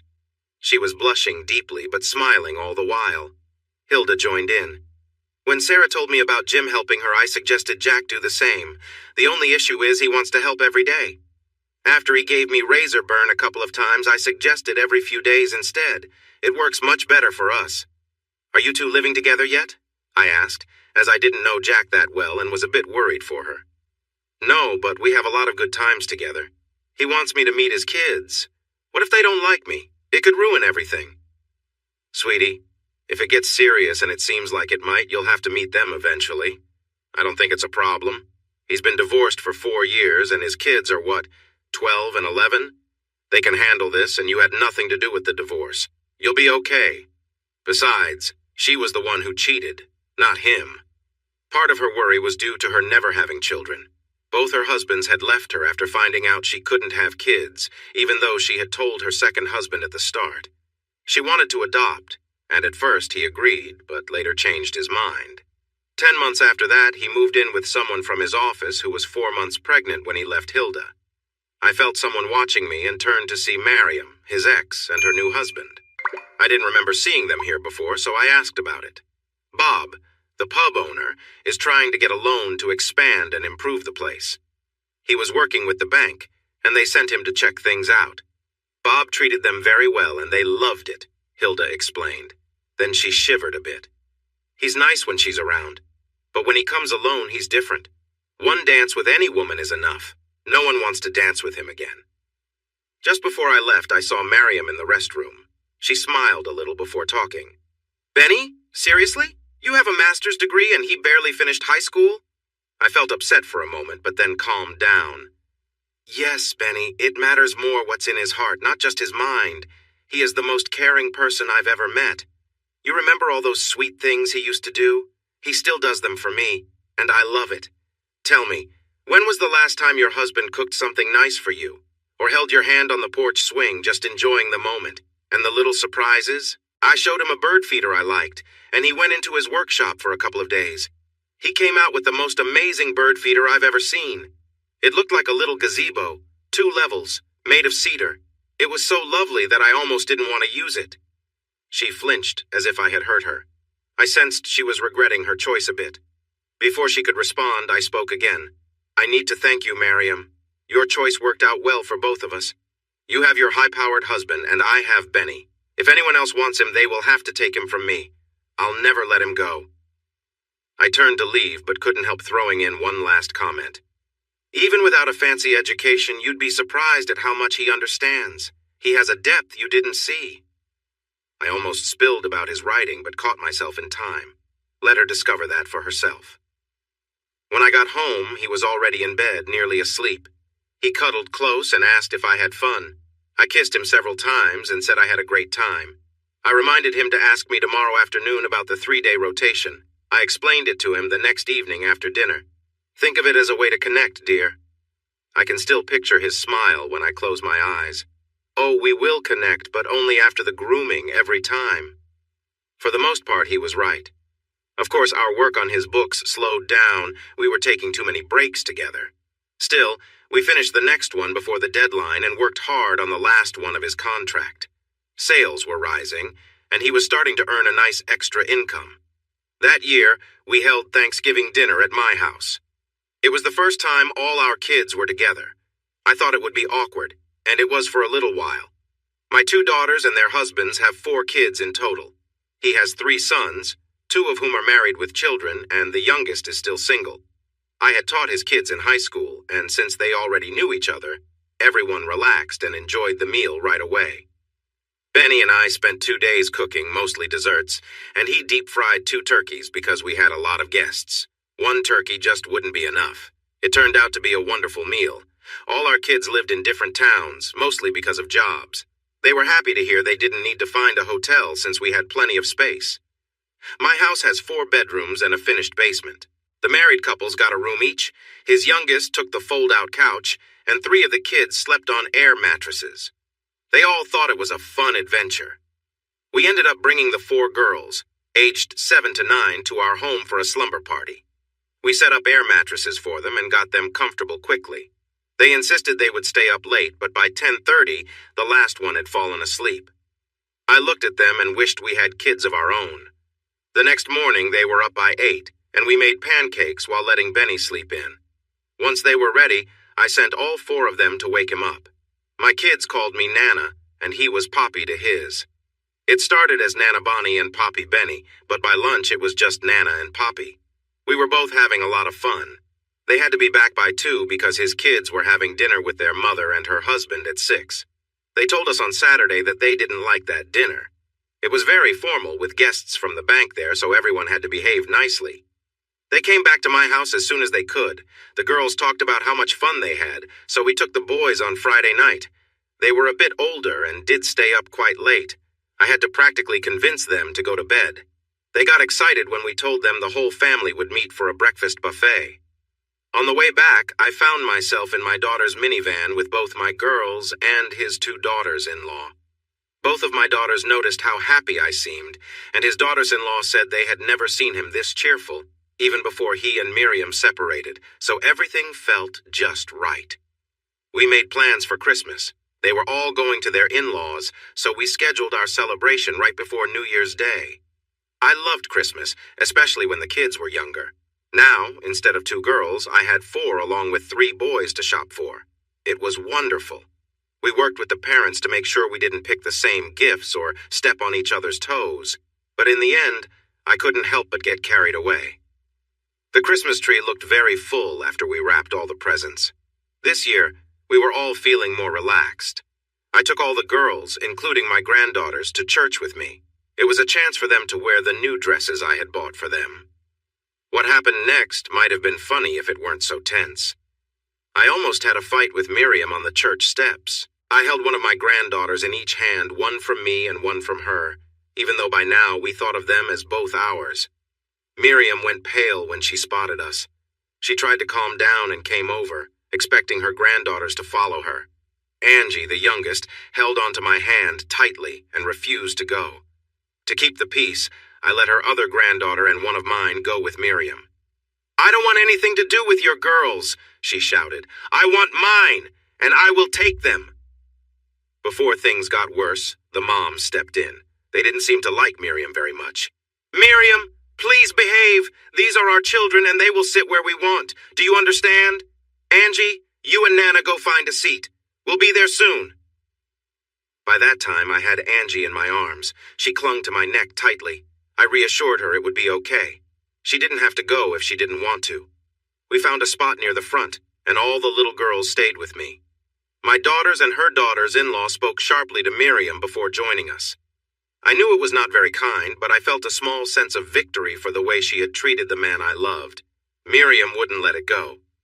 After the service, she stormed down the steps, looking furious. Before she could say anything, the minister stepped in. "Bonnie, Miriam, what a wonderful group of children. You must be very proud of these fine young girls. It's nice to see you all together, putting family first." He spoke to the girls and made sure to shake hands with everyone, all the way to Angie, thanking them for coming, while also giving Miriam pointed glances. "Thank you, Bonnie, for making this service memorable," he whispered to me, smiling brightly. Just then, Whitney pulled up in the minivan. "Kids, Mom, let's go. Poppy and the guys are making barbecue. It should be ready by now. Who's hungry?" The girls all shouted, "Me! Me!" as they rushed to get buckled in. I couldn't help myself. "Miriam, would you and Tom like to join us for lunch? You know Benny tends to make too much food when he cooks, so there will surely be plenty. No? Are you sure? Okay then, girls, say goodbye to Granny." I thought she might explode with anger. She disliked being called Granny and insisted on being called grandmother. I could feel her gaze on me for what seemed like ages. All the girls tried to tease me, but they couldn't keep a straight face long enough to finish, so they gave up and started talking about lunch. When we got home, all the grandkids rushed to Benny, excited to share their stories. Though he tried to look serious, he couldn't help but smile. In the end, he laughed along with the rest of us. The kids stayed for 3 days and spent a lot of time with Miriam. She had some store-bought cookies out, but when Angie mentioned that her Nana's cookies were better, Miriam had to step out for a moment. After the kids left, Benny and I had a chat.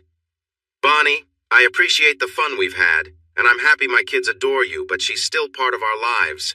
We'll have to share important moments like graduations and weddings with her, so please try not to poke fun too much. Can you do that?" I agreed easily. I mostly only saw her at church and occasionally at the pub.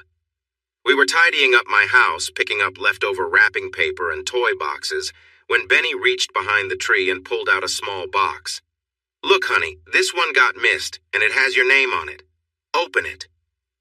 He always had a good poker face, and I could never tell when he was serious. It was wrapped in paper my daughter used for gifts, so I opened it without much thought. I stared at it in surprise before looking up at him, my eyes filled with tears. "Do you like it? If you don't, feel free to choose something else. It's the thought that matters. I told you I wanted to make this official, and now seemed like the right moment. Please say something." Inside was a ring with one of the largest diamonds I had ever seen. I couldn't find the words, so I just hugged him and cried for a while before pulling back. We were sitting on the couch, and I took his hands in mine. By then the ring was on my finger, and there was no way I was taking it off, but I wanted to hear him ask. "Before I say yes, you have to ask me properly." He got down on one knee. Without any fancy words or long speeches, he simply took my hand. "Bonnie, love of my life, will you marry me?" "Of course I will, you wonderful man." And we shared a sweet kiss, filled with love. "Why didn't you ask while the kids were here?" I asked. Because this is a special moment just for us. I want everyone to know, but I wanted it to be just between us first. Are you disappointed? No, but you can bet I'll be calling everyone for about 2 hours. And that's exactly what I did, starting with my daughters and their husbands, then his sons, and their wives. By the end of the second call, everyone was calling me Mom. It was hard to talk through my tears. I decided to wait until Thursday night to share the news with Hilda and Bonnie. Even then, I didn't say much, just used a lot of hand gestures. Sarah noticed it before Hilda did. "Oh my gosh!" she yelled, grabbing my left hand and putting it near Hilda's face. They both screamed and hugged each other tightly as they fell onto the floor, crying for about 5 minutes. Hilda called Jack, Sarah called Jim, and I called Benny, asking them to come over right away. To celebrate, I bought drinks for everyone. I saw Miriam and her husband, so I asked the waitress to put their drinks on my tab for the rest of the night. After all, I said to the others, they're part of why I'm so happy. Miriam was going to refuse, but her husband, being practical, thanked me and started drinking heavily. As he drank more, he stumbled over and asked me to dance. I agreed, though reluctantly, while Miriam looked annoyed. When he got too close to me, I lost my patience, gave him a hard slap, and returned to my table. Everyone saw it, and many laughed. Miriam looked very embarrassed. Benny arrived soon after, and of course, people filled him in on what happened. I'll never forget his shocked expression. He marched straight to their table. By this point, he was quite drunk and hard to understand, but I think he got the message when he pulled the guy closer by his tie. "If you touch her again, I'll make you regret it. Do you hear me?" The man, feeling bold from his drinks, slurred, "What's wrong, little man? Afraid I'll take her too? She almost wanted it. Watch your back. I might just try it for fun." I doubt anyone realized he'd just been slapped until the sound echoed in the club, followed by another slap when he swung back. "Are you really asking for trouble? One more word, and I swear you'll wish you hadn't. Don't ever touch her or come near her again, got it?" He still held the man by his tie, their faces just inches apart. I could see panic in his eyes. Bob, the owner, stepped in to break it up. He calmly spoke to Benny. "Benny, let it be. He won't bother anyone in my club again, I promise. Maybe you should take Bonnie home. Come back next week and I'll buy your first drink." Then he turned to Tom. "Tom, I need a favor, but not this way. Miriam, I'm sorry, but you need to take your husband home. You're always welcome, but he's not coming back. Give Bonnie and Benny a few minutes, then you should leave too." Miriam's face showed clear signs of shame as she took her drunk husband out of the club. It was very quiet on the way home. When we were almost there, I began to say sorry. "Why are you apologizing? Did you lead him on, giving him hints that you were interested?" I was shocked he thought that, and I told him so. He just grunted in response. "Do you really think I don't know that? I'm sorry you had to see that side of me, but I look out for what I care about, and I always will. If you can't accept that, you might want to reconsider the ring." I surprised him when I playfully hit his arm. "Hey, you're stuck with me for life. I'm so proud of you for standing up for me. David would have never done that. I'm glad you made your feelings clear like you did tonight. I really like you right now, so let's get back to the house." He then took my hand and led me into the house. He was a bit rough, but I knew he meant well. Once inside, we laughed and enjoyed each other's company. We shared tender moments filled with joy and excitement. "Let's take this to the bedroom," he said, and I smiled at him. We spent the night together, laughing, talking, and enjoying our time, feeling deep connections with each other. The next day, we both felt a bit sore but happy. Benny looked a little shy, and I could tell he might want to apologize. "Don't you dare! I've never felt more secure in my life. My partner stood up for me, and I loved every moment of it. Sure, I might need a break now and then, but I truly enjoyed being close to you. Just know, you have my trust, and I'll always support you." I wasn't joking. Last night opened something inside me that I had been unsure about for a long time. I enjoyed our moments together, and I wanted to explore them more. A week later, I decided to share something I had kept to myself. "Benny, remember when we first started this and I acted surprised when you mentioned that website? Well, I want to be open with you as a married couple, so I have something to tell you. Let me show you. I've asked you to read some short stories I wrote, then come back to talk to me about them. There are about 25 stories, so it shouldn't take more than a night. Once you're done, we can discuss them tomorrow after you've had some time to think. Now go ahead." He went into the office. I had set up my computer right next to his, so mine was the one on. I walked by a few times, feeling a bit anxious. His face showed he was focused. Then I heard him laugh and later snort. I went to bed before he came out. He didn't have work the next day. I'm not sure when he finally came to bed. The writer was me. Before Benny and I got together, I often felt lonely. My friend Hilda had told me about a writing site where she suggested romance stories. I soon explored different themes, writing down every fantasy I had. As an English teacher, I had picked up some skills in creative writing over the years, which is part of why I admired his work so much. He had real talent and little formal training. He spent his day working outside, mowing the lawn, and taking care of the garden. Usually I would help, but today he seemed like he wanted to be by himself. After dinner, we found ourselves on the porch swing, watching the full moon rise. I've read your stories many times, frustrated Fanny. I won't lie. During tough times, I would often think of them. I wished for a partner like you. Now here you are, and I'm going to marry you. I told him those stories were just my fantasies from a lonely time. Things I had always wanted to try but couldn't because I hadn't found someone I loved or trusted. I made it clear that those fantasies were for my imagination only. But I'm curious about other things. Will you help me? Are you serious? The woman I love wants to explore some of my dreams? How could I not be excited? You know I would always respect you. I think you might want to explore new experiences once in a while, too. Let's get started soon. Remember, I'll decide when and where things happen. That's part of the fun. Now, how are the wedding plans going? It felt strange to go from talking about our future to discussing wedding details without me having a say. I paused.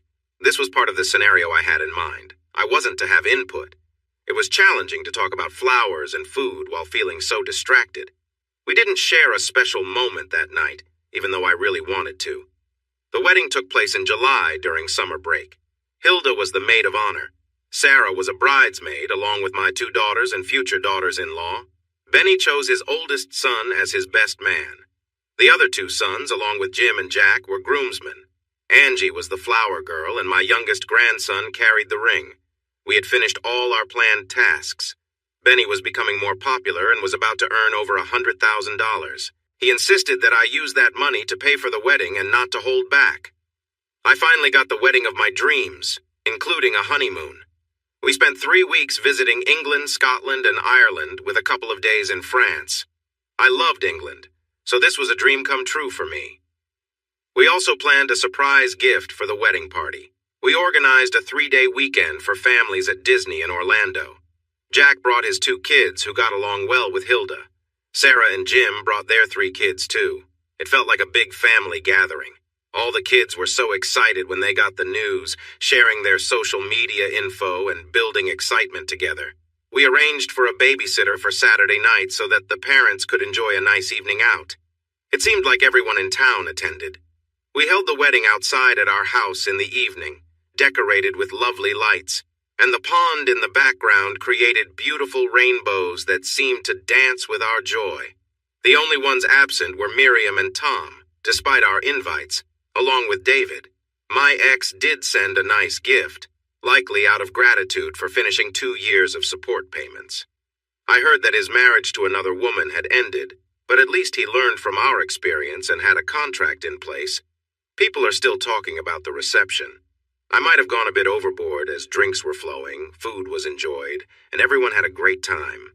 We made sure some teenage girls came to help take the kids home to bed. In a heartfelt moment that brought tears to my eyes, Benny and I sat together, and all the kids lined up to give us kisses. The boys thanked Benny with a handshake, looking serious, while the girls kissed him. I still get emotional whenever I watch that part on the wedding video. Before leaving, Jack surprised Hilda by proposing. She broke into tears as his kids cheered and hugged her.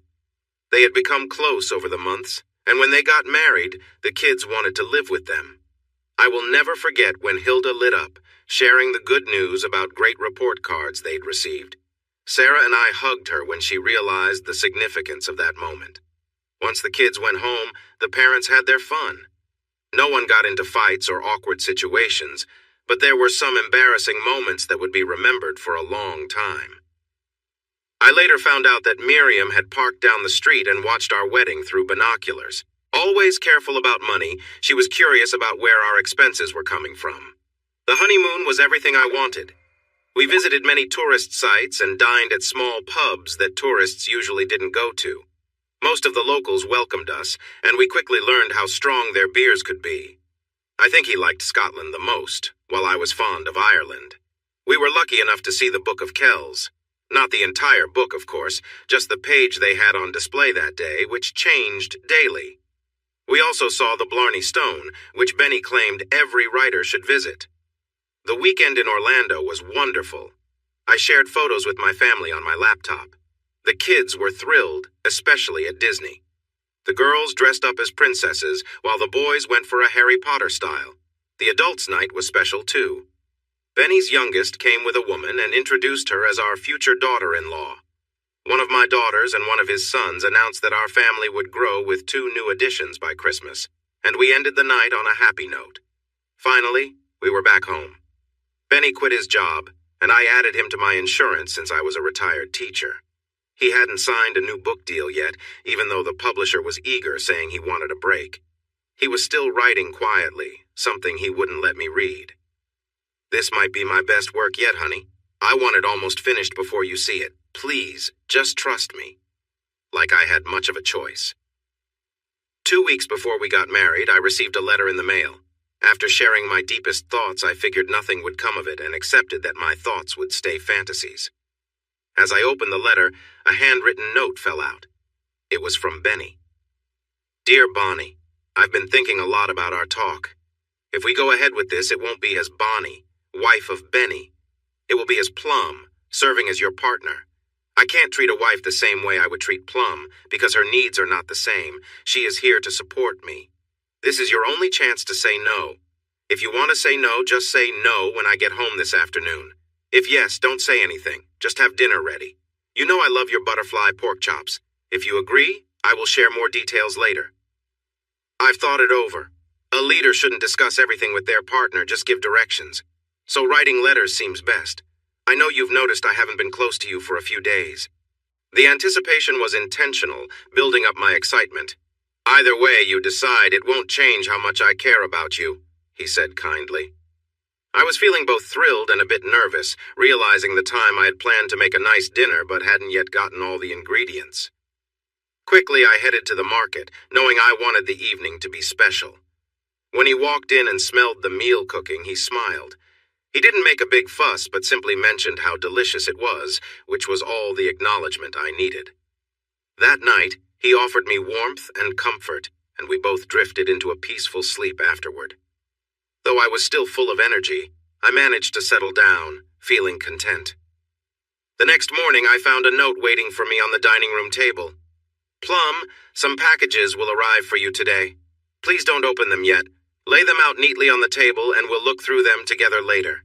There will also be a letter with instructions. Follow them carefully. Yours." Curious, I spent most of the day watching for the delivery truck, and finally in the afternoon it arrived. I received the packages, arranging them neatly on the table, resisting the urge to peek inside. Once everything was in place, I opened the letter to find his instructions. It asked me to be ready for the evening, dressed in a simple outfit that he appreciated, with attention to detail in how I prepared myself. There was a pink box with a small, thoughtful gift inside, adding a touch of fun and surprise to the evening. When he arrived, everything was set as he'd requested, and his warm smile showed me he appreciated the effort. We shared a quiet, joyful evening, each of us fully present in the moment, enjoying the closeness and joy of each other's company. As we ended the evening, the feeling of connection and respect between us left me filled with gratitude and peace. He stepped back, set down a timer, and gave me instructions. "When the timer rings, close the door and meet me in the dining room." I glanced down at the timer, set for a few minutes, and watched it closely. As soon as it buzzed, I quickly closed the door and headed to join him. In the dining room, Benny had placed a beautiful, polished wooden trunk he had crafted himself. It was lined with soft velvet, and its purpose became clear as we began opening some packages together. "Come here," he said in a gentle tone. I walked over and he handed me a small package to open. Inside, I found a leather collar with a small nameplate that read, Plum. He fastened it around my neck carefully, making sure it was comfortable. We continued unpacking items, each carefully placed in the trunk. The collection was thoughtfully selected, each item simple yet meaningful to us. As we unwrapped everything, he reminded me to take care of the items with respect and attention. "Now go get your things," he said, referring to a few personal items he knew I kept stored. I went to gather them and returned, placing them on the table in front of him. "Good job," he said warmly, clearly pleased with my efforts. He took one of the items, examining it with interest. "Very nice," he commented, smiling and placed it aside thoughtfully. With everything in place, we shared a quiet, peaceful moment, both appreciating the trust and warmth that had grown between us. The evening ended with a shared sense of understanding and respect, leaving me feeling truly valued and cared for. He dropped me onto the floor and told me to follow orders, or there would be consequences. I hurried to the chair on my knees. I sat and slowly slid one leg over the armrest, trying to impress him. I didn't need any extras. I worked hard for what felt like a long time before I finally let out a cry and fell back, feeling drained. I thought we were finished when he led me to the bed, but then I was surprised when he gently tied my arms and legs to the bedposts with soft restraints. He was affectionate, leaving me feeling happy and overwhelmed. After a while, I was asking for a break. He untied my legs and held on to them, giving me more of that delightful attention until I felt another wave of joy. He had been with me for hours, and I was exhausted. I barely remembered his happy shout as he finally relaxed. Afterward, he wiped me down with a warm cloth and removed the restraints. He tucked me in with a blanket, kissed my forehead, and wished me a good night. The next morning, he was up first, waiting with coffee and breakfast. I started to ask him something when he raised his hand. "Come here." I still had my collar on, which meant I couldn't speak until it was taken off. He handed it to me and told me to put it away. Once it was stored, he greeted me with a sweet kiss. "Hi, honey. I missed you last night. Did you talk to Plum? Was everything she hoped for? Was she comfortable with how things went? Does she want to stop?" It was amusing to talk about my other self as if she were someone else. "Oh, she called today, very excited. It was nothing like she expected, but she said to thank you for the best night she's ever had. She also mentioned she doesn't want sessions too close together because she's feeling quite sore. What did you do to her? Never mind, a girl needs her secrets. She said just message her next time you want to see her.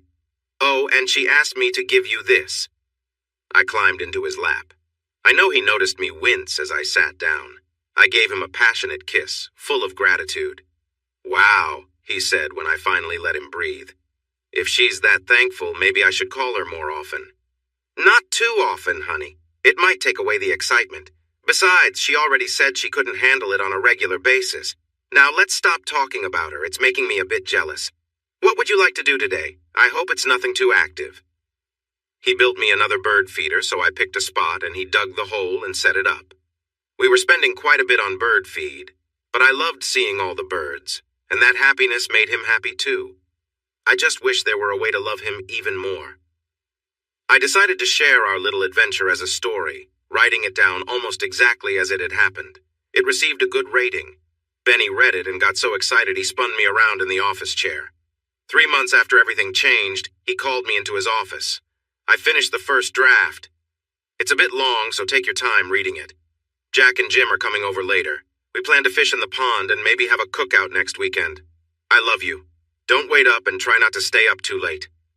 He kissed me and went to set up, getting the fishing gear, lanterns, coolers, and chairs ready. 3 hours later, I got up and went to the kitchen. He had left me a snack in the microwave.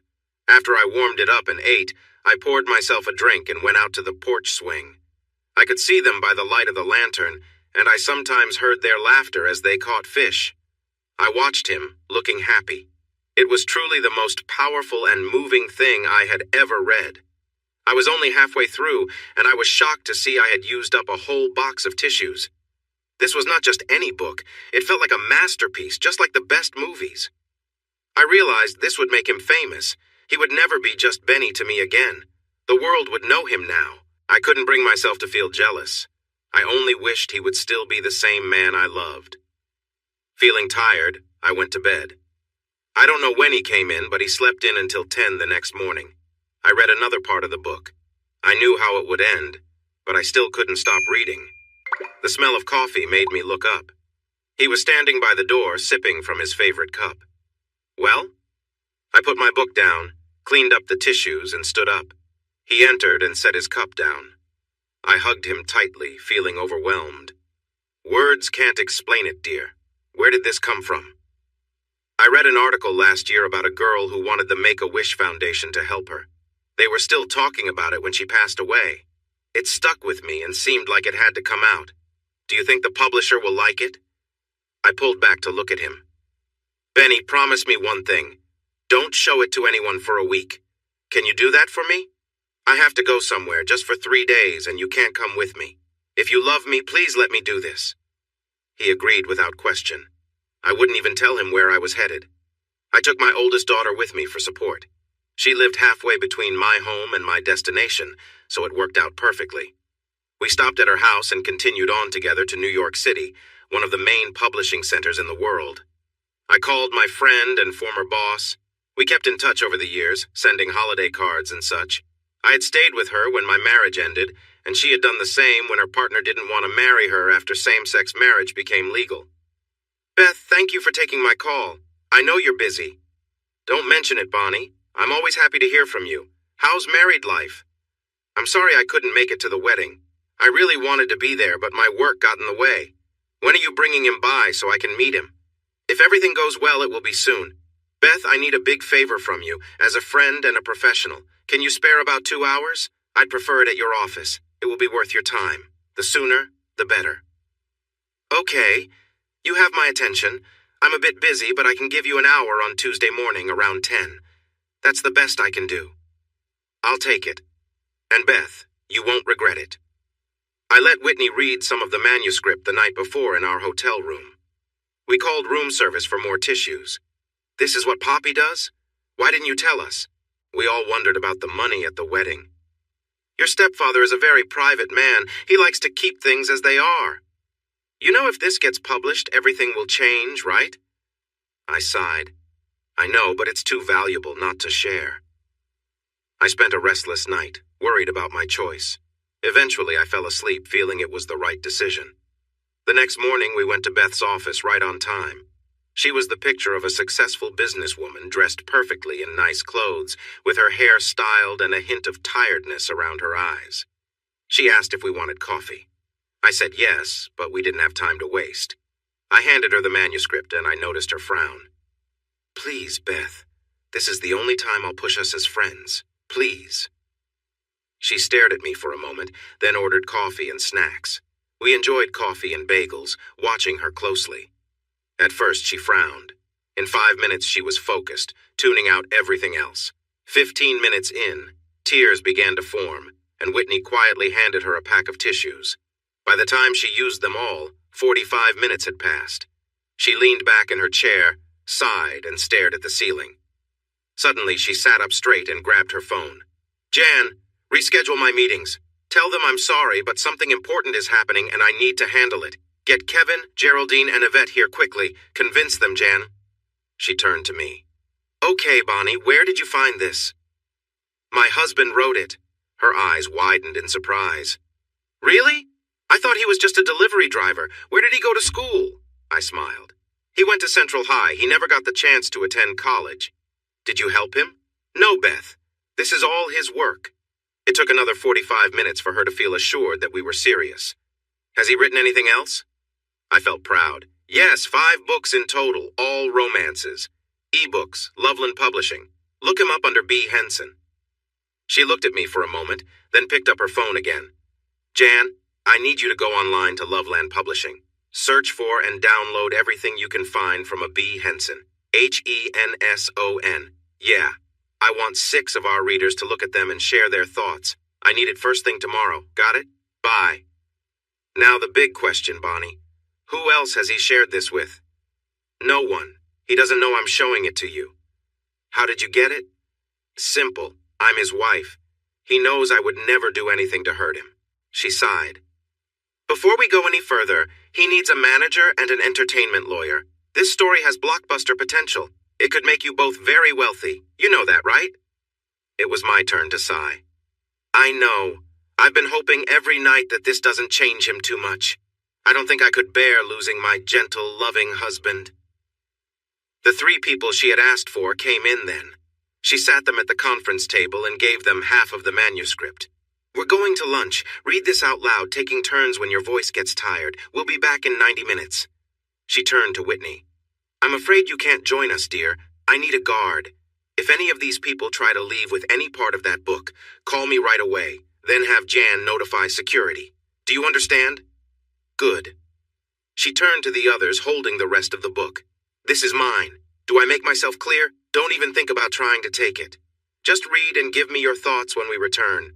Oh, and tell Jan to bring a fresh box of tissues. I know we went somewhere nice and expensive, but I doubt either of us could remember what we ate later. Beth stayed on the phone, scheduling agents and lawyers for us to interview. She finally hung up, took a few bites, drank half a bottle of water, and started talking to me. This could really boost my career, Bonnie. I already have a good reputation, but I've never brought a story as powerful as this to the public before. What I'm about to say is off the record. Don't agree to any deal without having an agent review it. Try not to talk to us if you can avoid it. That's their job. Maybe hint that you're in town looking for the ideal publishing house. That might make them treat you well and offer a good contract. Understand? All right. Back to the meeting. When we returned, the box of tissues was almost empty. One man had the reddest eyes of the 3. The 2 women just sat there, amazed. You should have seen it, Beth. It was the only time I've ever seen him emotional. The younger woman, Yvette, turned to me. Did you write this? Before I could reply, Beth answered for me. No, but she is very close to the author. He trusts her so much that he's letting her explore options. And just so you know, he has another publisher interested. The older woman gasped. You're joking, right? There's no way a man wrote this. It doesn't feel right. He's not single, is he? Whitney laughed. I quickly replied. I've heard he's not single and is happily married. His wife enjoys the attention he's giving her. Beth brought everyone's focus back. Bonnie gave this to me because we're old friends. She worked here years ago. She'll be bringing the writer and his agent next week. I hope we can work with him. She looked at me, asking me to support her with her eyes. That's right. Likely Monday or Tuesday. I'd really like for him to work with you. If he does, Beth will take the lead. I can say this, so please keep it in mind. Now we need to catch a flight, so if you could return the manuscript to me, we'll let you get back to your work. It was nice to meet you all. Whitney, let's go. I'll walk you out, Bonnie. It's really nice to see you. In the outer office, Beth whispered in my ear, Can I trust you with this?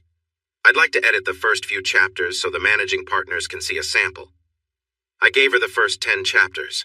When I got home, I hugged Benny tightly, feeling like it had been ages since I saw him, cherishing his affection. I'm tired, honey. Let's chat after dinner. I need a nap and some of your ribs. I turned to go to the bedroom, but stopped, returning to him, holding on tightly. Please don't change, okay? He had no clue what I meant, but he would find out soon enough. I'm back now. Some work and personal issues kept me busy, but things have calmed down a bit. I didn't stop writing. I took chances to jot down ideas as they came to me. I must have the outlines for 30 stories started. Will I finish them soon? I can't say, but I'll do my best. One of my favorite bands, the Grateful Dead, once released 8 singles at once. Touch of Grey was the most popular and commercially successful. I found that idea exciting, so I'll try it too. In the next 2 weeks, I plan to release at least 6 stories, maybe more. They'll be diverse, and I hope you enjoy them.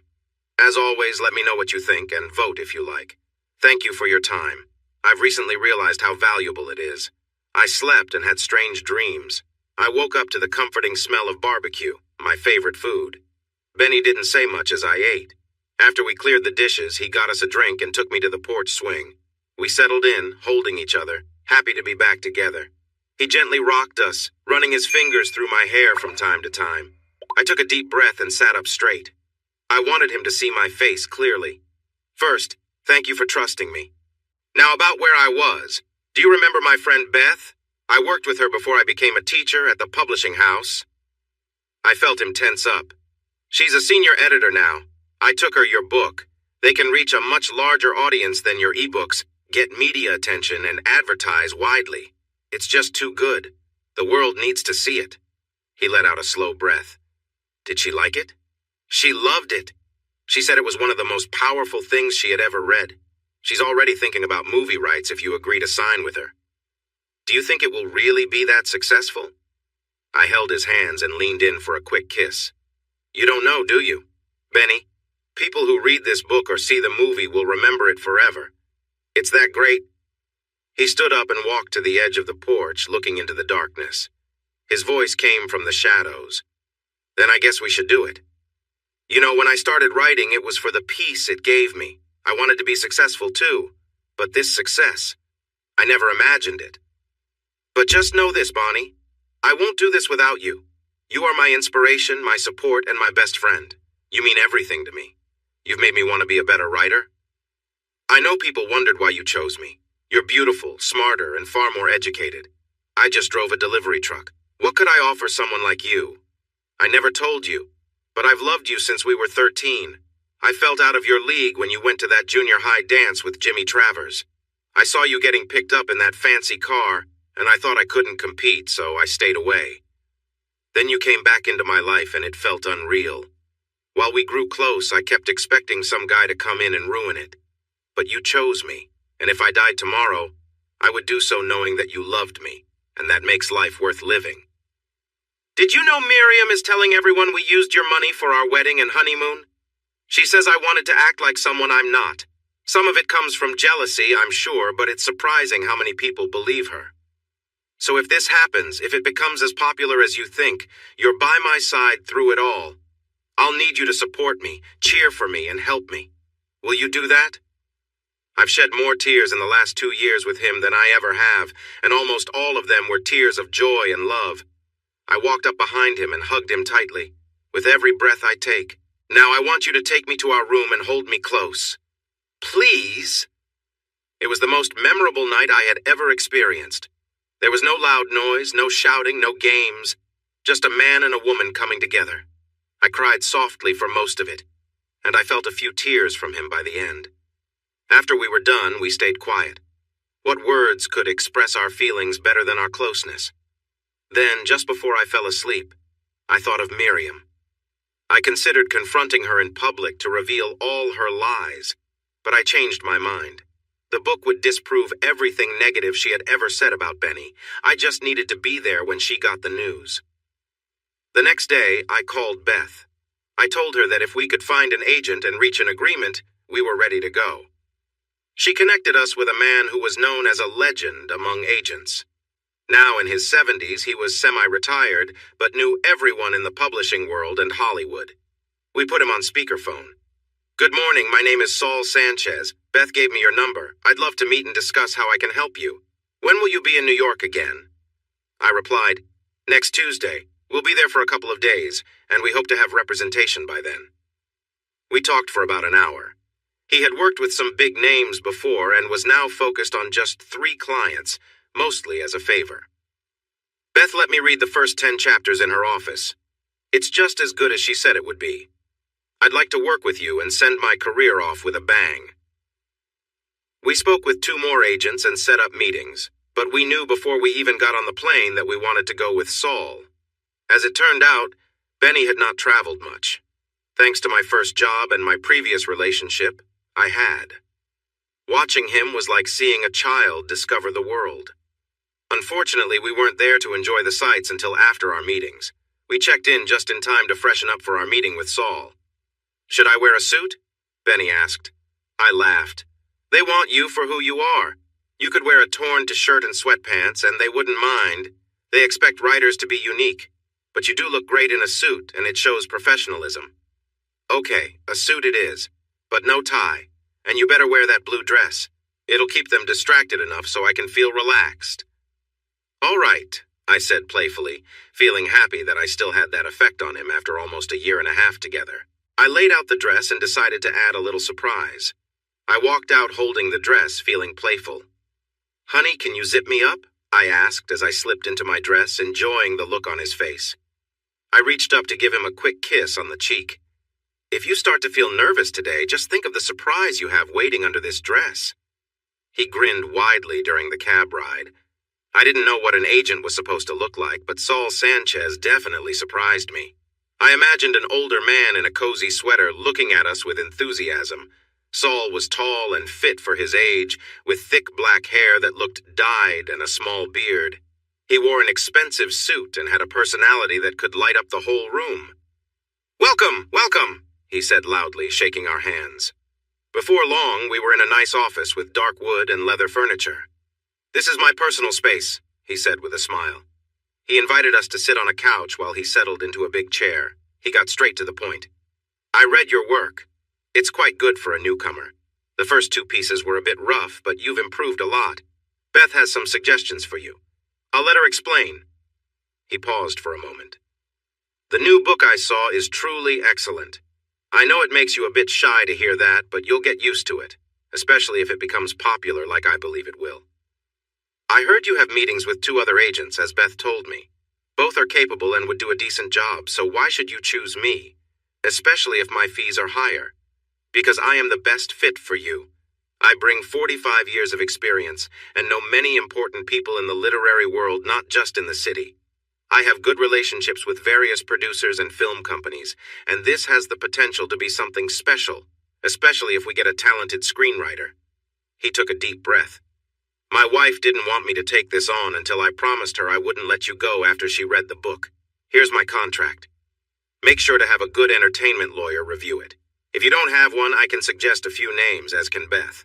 Let me know soon if you want to work with me. There's a lot to do. Now, any questions?" We had many questions, and he did his best to help us understand. After a friendly handshake, he sent us on our way. To be fair, we also met with the other 2 agents. The first, a man a bit younger than us, seemed capable but didn't really connect with us. The second, a man in his early 30s, was a disappointment. His office was large and luxurious, but it was very busy. We were interrupted multiple times, and he quickly brushed off most of our questions, saying an assistant would help us once we signed the papers. He had a contract ready, and his assistant was there to witness our signatures. I was starting to feel frustrated, while Benny found it amusing. When the man finally paused, he leaned back in his chair and gave us a sly smile. "Any questions before we sign?" Benny caught him off guard. "That's a nice suit. Where did you get it?" He actually seemed proud. "Savile Row, 7,000, but worth every penny. If you want, I can give you the name of the tailor. How about yours?" I knew he was just being polite. Benny smiled as he stood up. "J.C. Penney, $2.89 if I can catch them on sale." I glanced at his assistant, and I thought she might burst out laughing.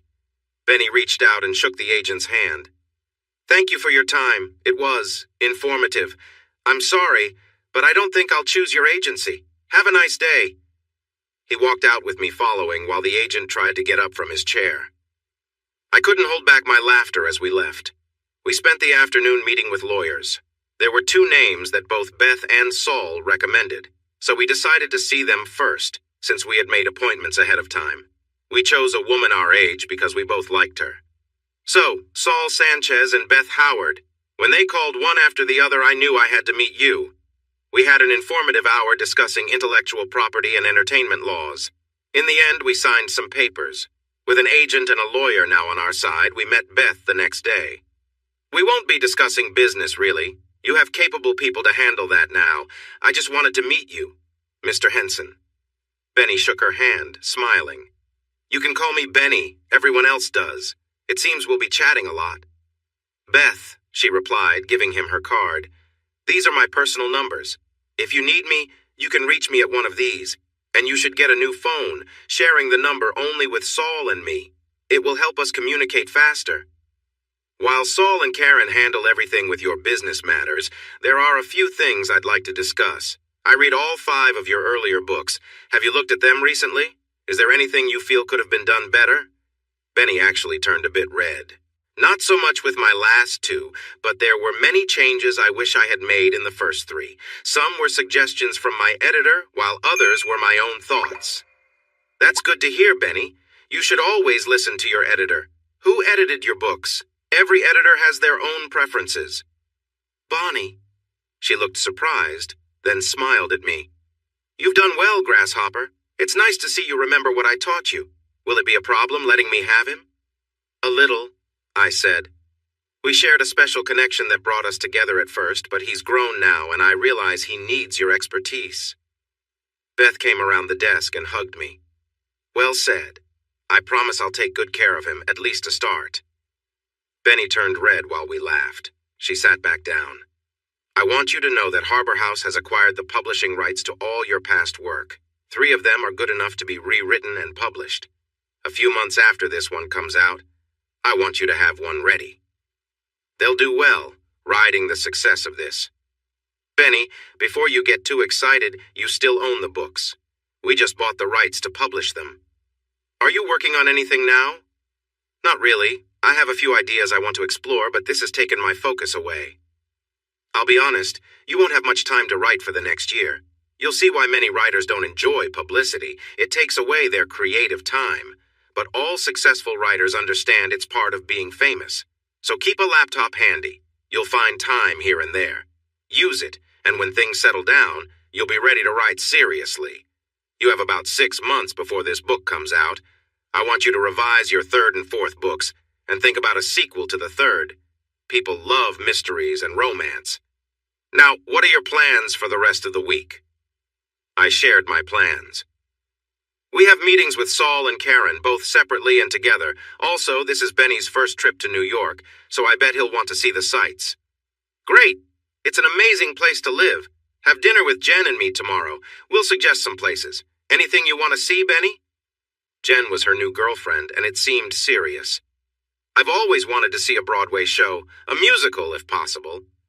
Beth smiled. "I'll see what I can arrange. You'll find that a successful writer with a top publishing house has access to great entertainment." The next evening at dinner, she brought out 2 sets of tickets. Mamma Mia, a matinee, and the next night, Kinky Boots. "Jen and I are going with you. She's really wanted to see it." Benny was amazed. "What do we owe you?" "Just your gratitude. It's one of the benefits of this job. And don't be shocked if producers start reaching out to you. I may have mentioned you are about to do amazing things in the literary world. Network, Benny. Learn to embrace that term." She chuckled at his surprised expression. Beth and I stepped out to the restroom, leaving Jen at the table. Beth called it guard duty. "Benny is a bit naive, Bonnie. Promise me you'll look out for him. You've seen how this world can be. Keep him grounded so he can keep his focus." She was serious, and I could see it in her eyes. "Don't worry," I assured her as she touched up her lipstick. "I'll protect him like a mama bear looking after her cub. Anyone who tries to get close to him will have a hard time." "Good," she replied, pressing her lips together. "I'll hold you to that." Benny was captivated. We had great seats, and the producer took us backstage before the show. "Are you someone special?" "I don't know you. Beth says you're the next big name in literature." He was direct, which was his style. Before Benny could respond, I jumped in. "He's someone very important. He's my husband." "If you don't know who he is by this time next year, you must have gone to live in a monastery in the middle of nowhere," he joked, handing me a card. "Call me the next time you're in town and need tickets," he said with a grin. "And if any of your projects have stage potential, have Saul give me a call first." We laughed ourselves to tears watching Kinky Boots. With no personal ties to anyone in the production, we relaxed and enjoyed the show completely. Though I loved it, I was a bit distracted. We'd been going non-stop since we arrived, so a quick hug was about the most we'd managed until all our work commitments were over. Then, as always, Benny had a surprise up his sleeve. I was in the shower getting ready for the show.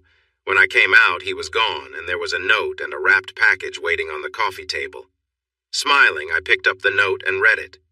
"Plum, I feel like we've missed each other lately, so I'm inviting you out for a special night in New York. In the package, you'll find what I'd love for you to wear. I'll be waiting for you in the bar. Don't keep me waiting too long. Yours, Benny." Excited, I opened the package, thrilled by his thoughtful gesture.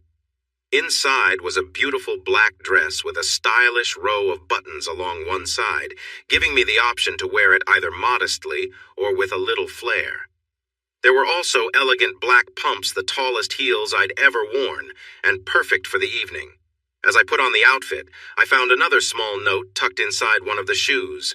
Take a moment to look in the mirror and appreciate how amazing you look. Then, come meet me at the bar. Smiling, I took his advice, feeling a bit of a thrill as I looked in the mirror, admiring the elegant, classic look he'd chosen. The elevator ride felt long, with other guests coming and going, each of us eager to explore the city at night. Finally, I arrived at the bar, filled with excitement and ready for our evening together, grateful for his thoughtfulness and the spark he'd brought back into our time in the city. The elevator stopped, and I quickly adjusted my dress just before the doors opened. A couple in their 30s got in. The woman smiled and seemed to know something. I kept my eyes down the whole time. For the last 6 floors, I was alone, and I held my hands close until the door opened again. I rushed into the bar, searching for Benny. The bar was curved, and I spotted him sitting at the far end, near the bathroom. He stood up as I entered, took my hand, and pressed his lips to it gently. He said with a smile. He pulled out a chair at the end of the bar for me. I tried to look as inviting as I could. He waved at the bartender and ordered me a whiskey sour and a neat rye. Benny didn't drink much, but loved his rye. While we waited for the car to take us to the show, we spoke quietly. "Hello, Plum. Ready for a special night?" "I'm feeling pretty warm right now," I replied. He leaned in closer, his breath on my ear. "Really? Can I check?" Before I knew it, his hand slipped under my dress, making me open my legs without thinking. I tried to hold back a sound as his fingers touched me. He kept whispering in my ear, "No one can see you. It's dark here. Enjoy yourself. I want to see some signs before we leave." I was starting to lose my sense of caution. If he had asked me to do something bold, I probably would have. At first, he was gentle, moving his fingers slowly. Soon, he found the right spot and began to speed up. I was already close, and within moments I felt overwhelmed, managing to silence myself as I felt everything rush through me. I was breathing heavily and sweating. He placed his hand over my mouth. "Suck," he said softly. I did as he asked, glancing around to see the bartender watching with a grin. I hoped he was the only one who noticed. "Can I freshen up, sir?" I asked. He smiled, sending chills down my spine. "Yes, fix your makeup and hair. Don't touch anything else, understand? Good. The limo should be here when you return." In the bathroom of the fancy hotel, I tried to fix my appearance while feeling a bit flustered. I resisted the urge to wipe my hands. A stunning woman came out of a stall and stood next to me. "I saw you on your way in. It can be quite exciting, especially if it's your first time, right? I'm surprised to see someone your age enjoying such experiences, but go for it. My husband had me try many things when we were together. Just be careful. It can get tricky sometimes." I felt a bit proud. It was my very first time, and what a thrill it was. "We've got it all planned out," he assured me with a mischievous smile. As we left the bar, I pointed out a striking woman across the room. Benny noticed her too, grinning knowingly. "She's quite well known here," he said with a nod. "The bartender pointed her out to me earlier." On the way to pick up Beth and Jen, he raised the privacy glass in the limo and we exchanged amused glances, enjoying the fun of the moment. It was our first time in a limo together, and he held my hand, both of us appreciating the thrill of the ride. When we met Beth and Jen, they smirked, catching on to our excitement. "First time in a limo?" they teased. "Yes," Benny laughed, still holding my hand. "I could get used to this." We all shared smiles, enjoying the ride to the theater and later, a late dinner. After dropping off our friends, Benny raised the privacy glass again, this time pulling a small, elegant box from his jacket. Inside was a beautiful black choker with a single pearl at the center. Gently, he fastened it around my neck. "Stand tall and proud," he said with a smile. I gave him a playful strut, making him laugh. As we got into the elevator, he unbuttoned a few buttons on my dress, adding a bit of flair. Just then, a few more people got in, and I stood still, feeling both amused and slightly daring. I relaxed as they exited a few floors below ours, leaving us alone again. When we reached our floor, he took my hand, and we shared quiet laughter as we made our way down the hallway to our room. There was a spark of fun and adventure in the air, and I couldn't stop smiling. Once in the room, he handed me a small package, encouraging me to freshen up before bed. Inside, I found a luxurious spa set, complete with oils and lotions. Taking my time, I followed the instructions, enjoying the self-care routine and feeling completely refreshed. He was waiting for me with a warm smile when I returned, pointing to the bed. The room was arranged with soft pillows and a cozy blanket, creating a calm, inviting atmosphere. I lay down, feeling grateful for the quiet, thoughtful gestures that made the evening feel so special. As we settled in for the night, I felt a deep sense of contentment, savoring the laughter and shared moments of the day. Soon, he had me securely restrained, then surprised me by slipping a soft mask over my head, which blocked my sight and muffled sound with built-in ear coverings. He added a small gag, leaving me in complete silence and darkness, unable to speak or hear. After a few quiet moments, I felt his hand gently glide across my back, a comforting reminder that he was there. I shifted slightly, glad to feel some contact, and then noticed the cool sensation of lotion being carefully applied. He massaged it into my skin, his touch both calming and gentle. I lay still, feeling the tension in the air as he took his time. His touch was gentle yet steady, and as he moved, he focused on ensuring I was comfortable and at ease. Occasionally, he would pause to adjust my position, encouraging me to relax. For a while, he simply stayed beside me, his hands reassuring as he adjusted the straps slightly, making sure I was both comfortable and secure. His touch was light and careful, allowing me to feel his presence without overwhelming me. After some time, he removed the restraints and slowly took off the mask, giving me a chance to take a deep breath and relax. He helped me sit up, making sure I was steady and comfortable, and then wrapped a soft blanket around my shoulders. As I lay back, exhausted but calm, he stayed close, his presence grounding me in the quietness of the room. In those final moments, his focus was on ensuring I was relaxed, content, and safe. Later, he mentioned how long I'd been resting there, appreciating the stillness and the sense of calm we had both experienced. It was a moment of peace that left me feeling both supported and cared for, allowing me to fully relax as the evening came to an end. Late that night, I thought things had finally quieted down, but then he approached me again, gently guiding me to my knees. He held me close, his presence both steady and comforting.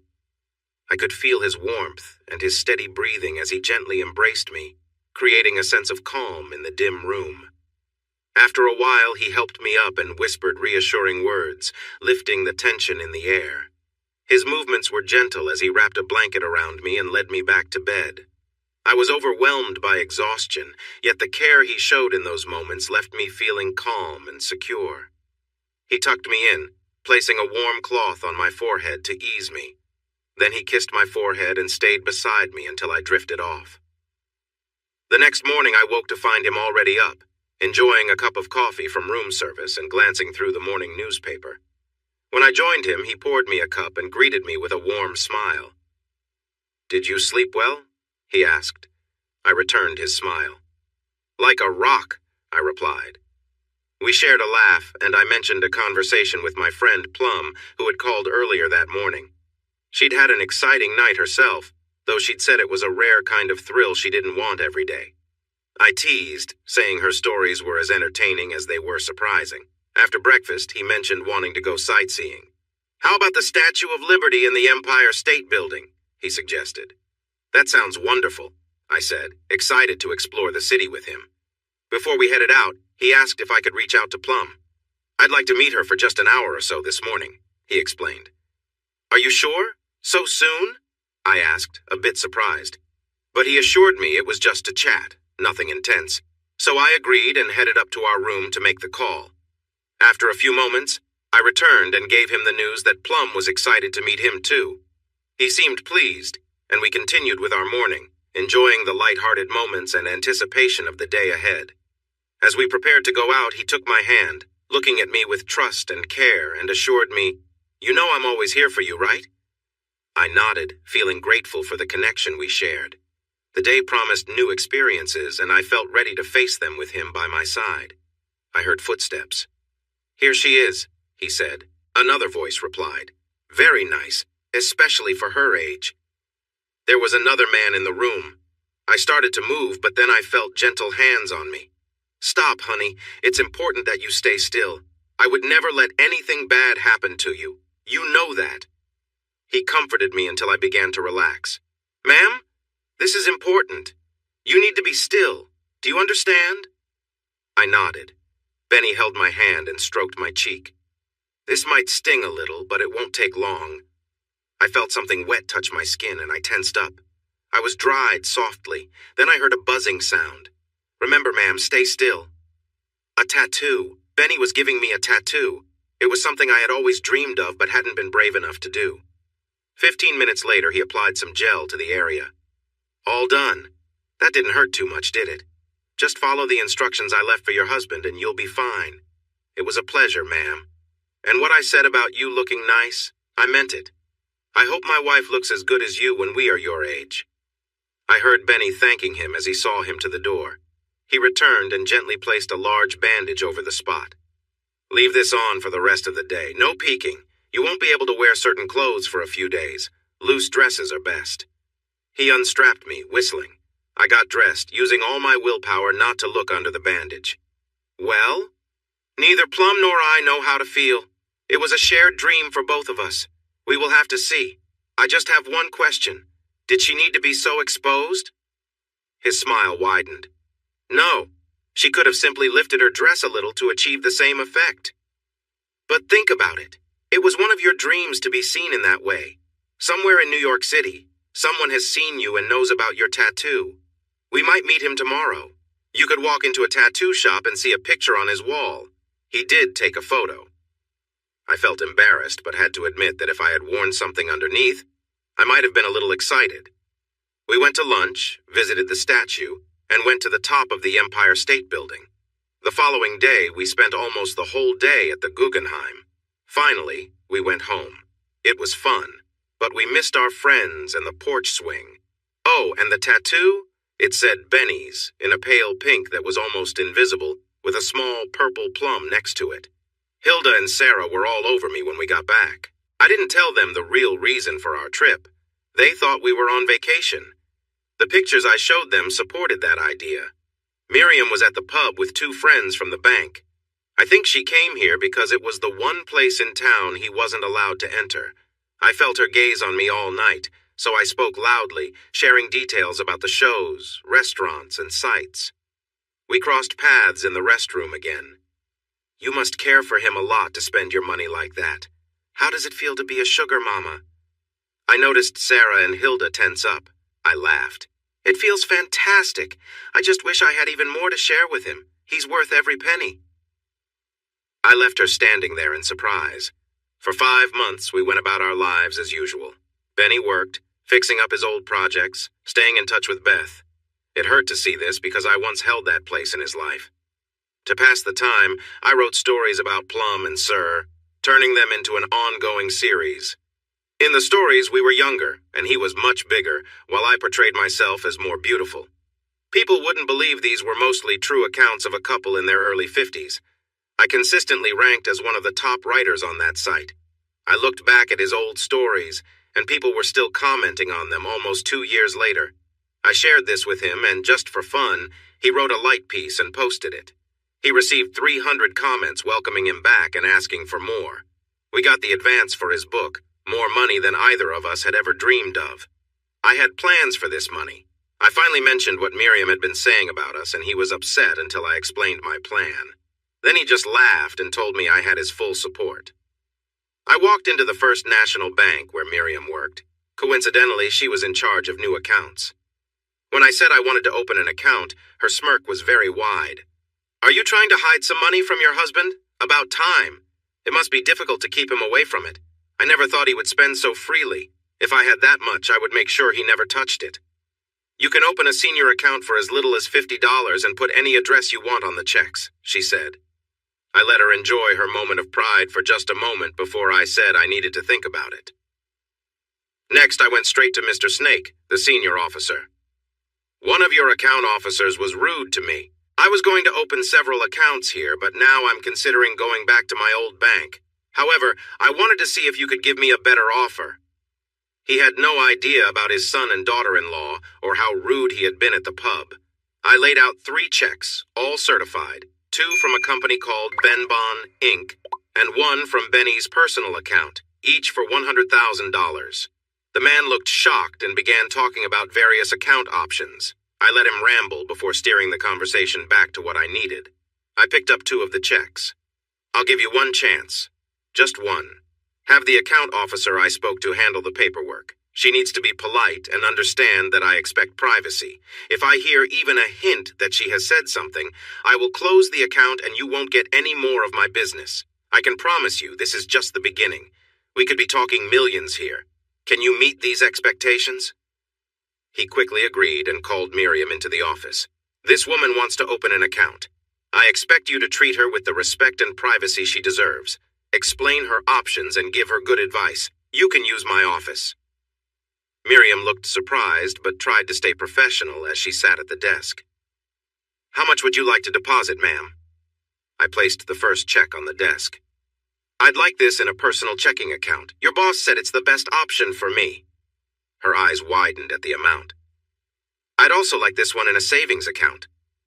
I put the second check down. And this one, why don't you just find the best option for it? She looked shocked and seemed a bit overwhelmed. Can you handle that, Mrs. Emerson? Or do I need to call for help? And remember, confidentiality is very important. If you say a word about this money, I will take it out and give it to your competitor. Do you understand? Not even your husband should know. Have a good day. I'll come back later to sign the paperwork. You'll recognize me by my new car, or maybe my older one. Since Benny bought them for me, I can't decide which one to drive. I didn't just walk out. I felt great leaving the office. How does your new husband compare to what you let go? I was in the Corvette, a 1973 model that went as fast as I dared to drive. It made me feel lively and young to be in such a car. I was amazed when he bought me the Mercedes, a nice sedan filled with features. This is for you. It suits you perfectly. The following week, he surprised me with the Corvette. Here, he said, handing me the keys. I was almost speechless. But this Mercedes is everything I've ever wanted. What could I do with the Corvette? His smile got even bigger. I didn't buy it for you. You're smart. You'll figure it out and you can decide how to manage it. I didn't completely understand what he meant, but after taking it for a spin, I fell in love. It was a manual drive, and I enjoyed changing gears. It handled well and had a lot of power. I had to take it easy. I didn't want to wear out the tires too fast. After using half a tank of gas, I decided it was time to go home, but not before stopping by Hilda's to take her for a ride.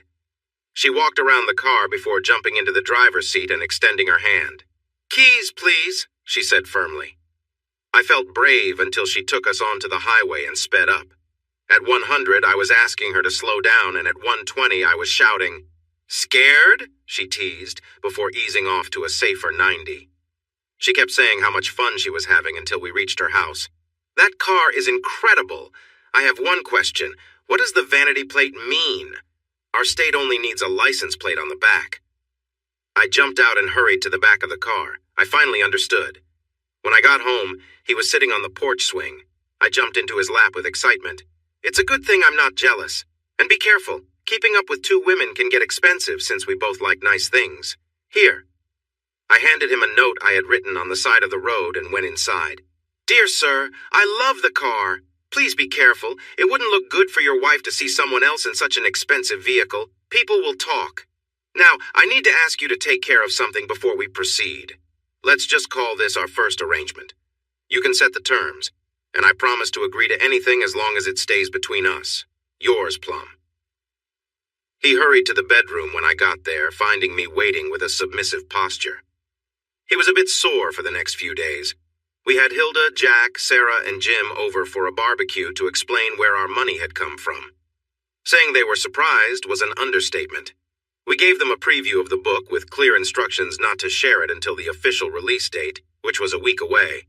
The book was already generating excitement. Saul and Beth had been working hard. Critics in New York, Chicago, and Los Angeles received copies a week early. The feedback was fantastic. Some were even eager to meet him first. Beth arranged for those coming from out of town to have a group interview, followed by private ones lasting 30 minutes each. It took 2 days and left Benny very tired. "Wow, Bonnie, they asked me everything but your bra size. It was exhausting," he complained. "Relax, honey. You knew this would happen. Just follow Etta's advice and you'll be fine." Etta James was a talented woman in her 40s who looked much younger. She was a semi-retired publicist and excellent at her job. Saul had recommended her. Her husband was facing health problems, so she chose to take care of him. Publicists have to travel a lot, so she shifted to working as a consultant on an ace-needed basis. Even now, she had to say no to some job offers. She helped him prepare for interviews, coaching him on how to handle tricky questions and what to say. Never share your home address or personal details beyond what's already public. Honestly, you might want to think about moving. Most people don't mean any harm, but if you're easy to find, they might just drop by. They won't see it as invading your space. They'll think you'd like to see how you've impacted them. The book had been out for 3 months, and Saul, his wife Agnes, Beth, Jen, Etta, her husband Farley, Grace, our lawyer, and her husband Will invited us for a dinner to celebrate and discuss business. Saul shared the latest news. Universal called me today asking questions. I played hard to get, saying I wasn't sure you would agree to a movie, but if you decided to, we'd be open to their offer. Also, Oxygen wants to turn your first book into a movie of the week and has offered $300,000 for the rights. I flatly turned it down. In 3 months, it will likely be worth between $750,000 and $1 million. Beth chimed in with exciting news. The latest estimates say you could reach 500,000 copies sold by the end of the year, maybe even more. We were all speechless. The book was priced at $24, $95, and Benny got nearly $7 after costs. That added up to around $3.5 million. I'd guess the movie rights could sell for double that, Saul said with a smile. Plus, think about paperback publishing, pay-per-view, DVD sales, and rentals. You could see up to $15 million by next summer. By then, your revised third book will be out. Don't expect the same sales. It's not as strong, but you might still earn $3 to $4 million from it thanks to the popularity of this one. We enjoyed the celebration so much that we had to call a limo service to get home. The following day, after some recovery time, we had a serious discussion about the money. Benny, would you like to sign a post-nuptial agreement? I'd be okay with it. He blushed deeply. If Plum said that, I'd give her a piece of my mind. Don't start acting weird on me, Bonnie. I wouldn't even be here without you. I felt proud and didn't bring it up again. Well then, love, what should we do with our money? He shrugged. I've never really thought about it. I never expected to have this much. We should think about our family. We have 9 grandchildren now, and college can be costly. Absolutely. And soon it will be 10. Whitney called while you were in a meeting. She's having a girl in August. He smiled at the news. I stand corrected. 10, and maybe more. We need to reach out to Grace. Didn't she mention her husband is great with finances? We need to look into a trust and make sure the money is safe no matter what happens. We thought about helping our kids with their homes if they were open to it. We also talked about getting a new house if we lost our privacy. I already had my 2 cars and Benny got a new truck, a big one with all the features. Other than that, we weren't sure what to do with the money. We considered assisting Sarah and Jim, Hilda and Jack, but we wanted to do it in a way that wouldn't upset them. To lighten things up, I teased Benny. What about your friend? Be careful. I think she requires a lot of attention. I know you bought her a car. I thought I'd never hear about that. Seriously, a sports car? She must be really special. He smiled back, joking with me. I'm sorry, dear. She meets some needs I wouldn't bother you with. And if hers is that nice, then yours is even better a true treasure. Maybe I should show it a little more love. Are you coming to bed or should I call someone else? I responded playfully, wrapping my arms around myself. Come to bed, darling. I'll make you forget about anyone else. It was a bit of a challenge to pull someone to bed when they were pulling me too, but we managed. Word got out in our small town about Benny's success. It was hard to keep quiet when he was on many morning and late-night shows. We even appeared on Rachel Ray after Saul told her about his barbecue. He made some for her and shared his sauce recipe, though he kept the dressing recipes for the slaw and potato salad secret. His cornbread pancakes were a big success. He was featured on Ellen, who asked him if he was going to write about a popular talk show host and her equally popular partner. He scored points by saying he didn't do biographies and that real life often resembles a fairy tale more than people realize. He mentioned us as an example and had me come up from the audience. Ellen asked me what it was like to be married to such a famous author. I shrugged.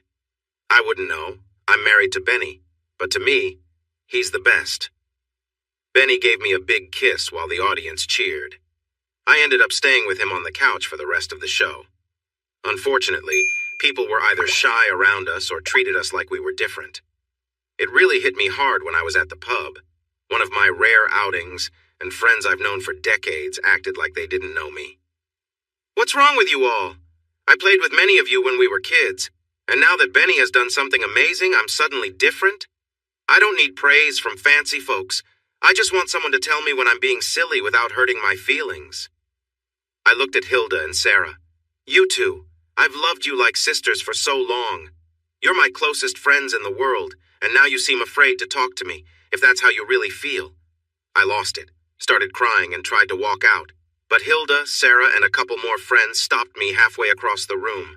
They hugged me tightly and whispered apologies, pulling me back to the table. After we calmed down, Hilda smiled. Drama queen, we didn't mean anything bad. We thought now that you're rich, you wouldn't need us anymore.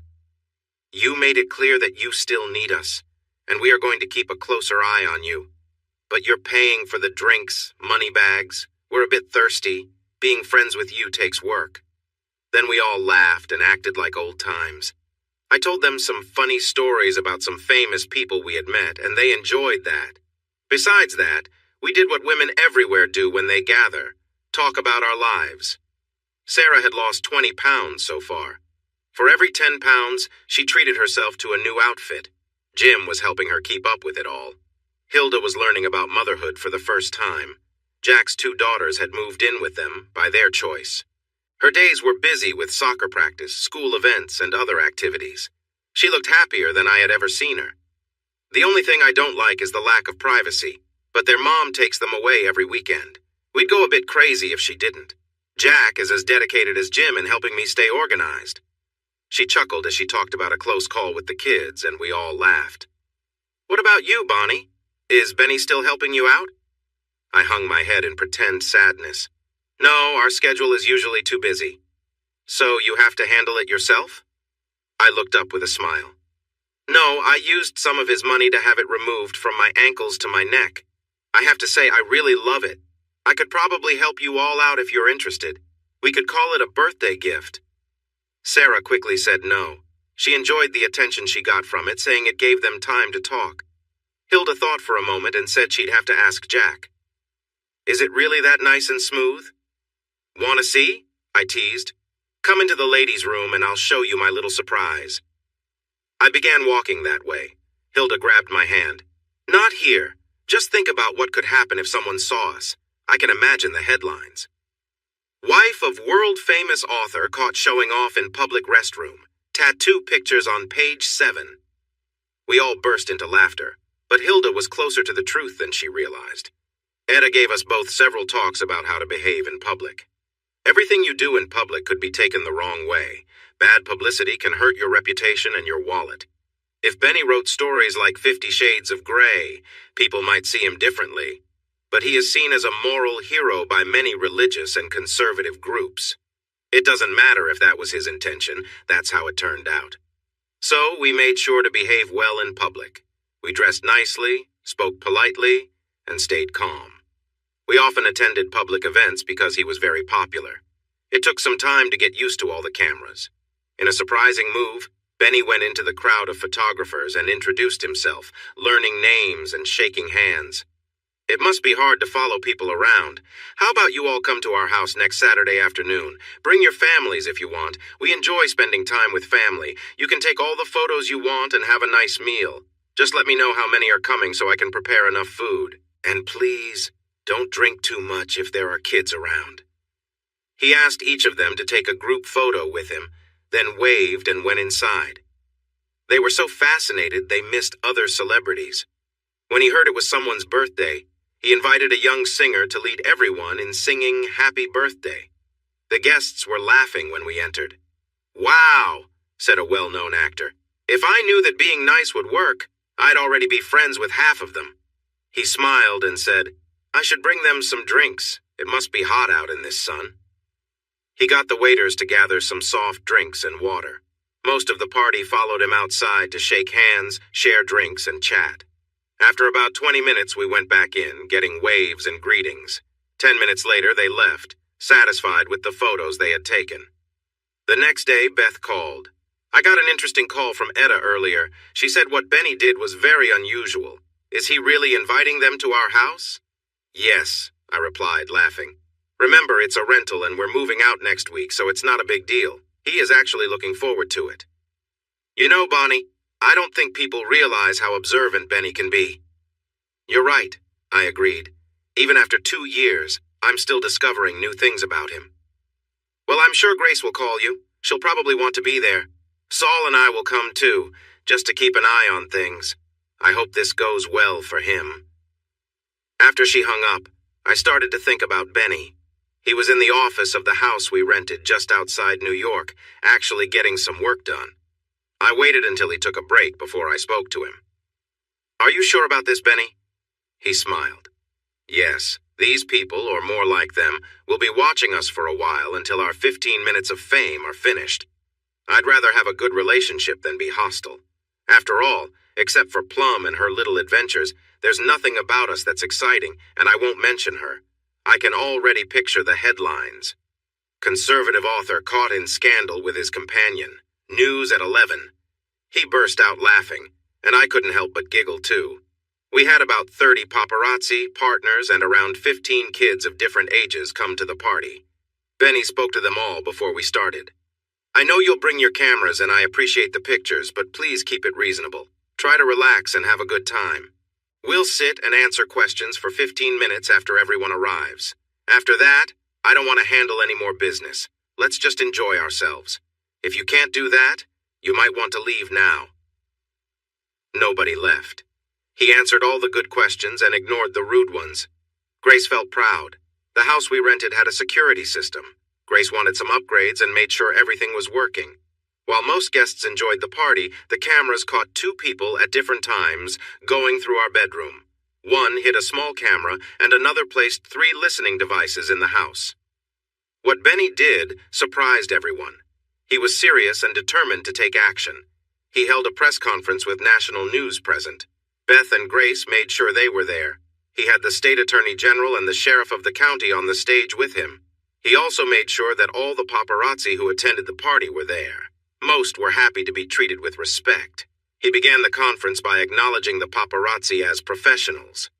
I hosted a party last week for many of these people here and found most of them to be honest and decent individuals. I started to wonder how they got such a bad name. Then I watched the security footage from that day. What I saw was upsetting and disappointing. While most were socializing, 2 people chose to break my trust. 2 of the paparazzi tried to leave only to find police officers waiting for them. A large screen turned on behind Benny, showing the 2 rummaging through drawers and closets and hiding the camera and listening devices. The room gasped collectively. Benny continued firmly. I guess this is what I get for believing in the goodness of people.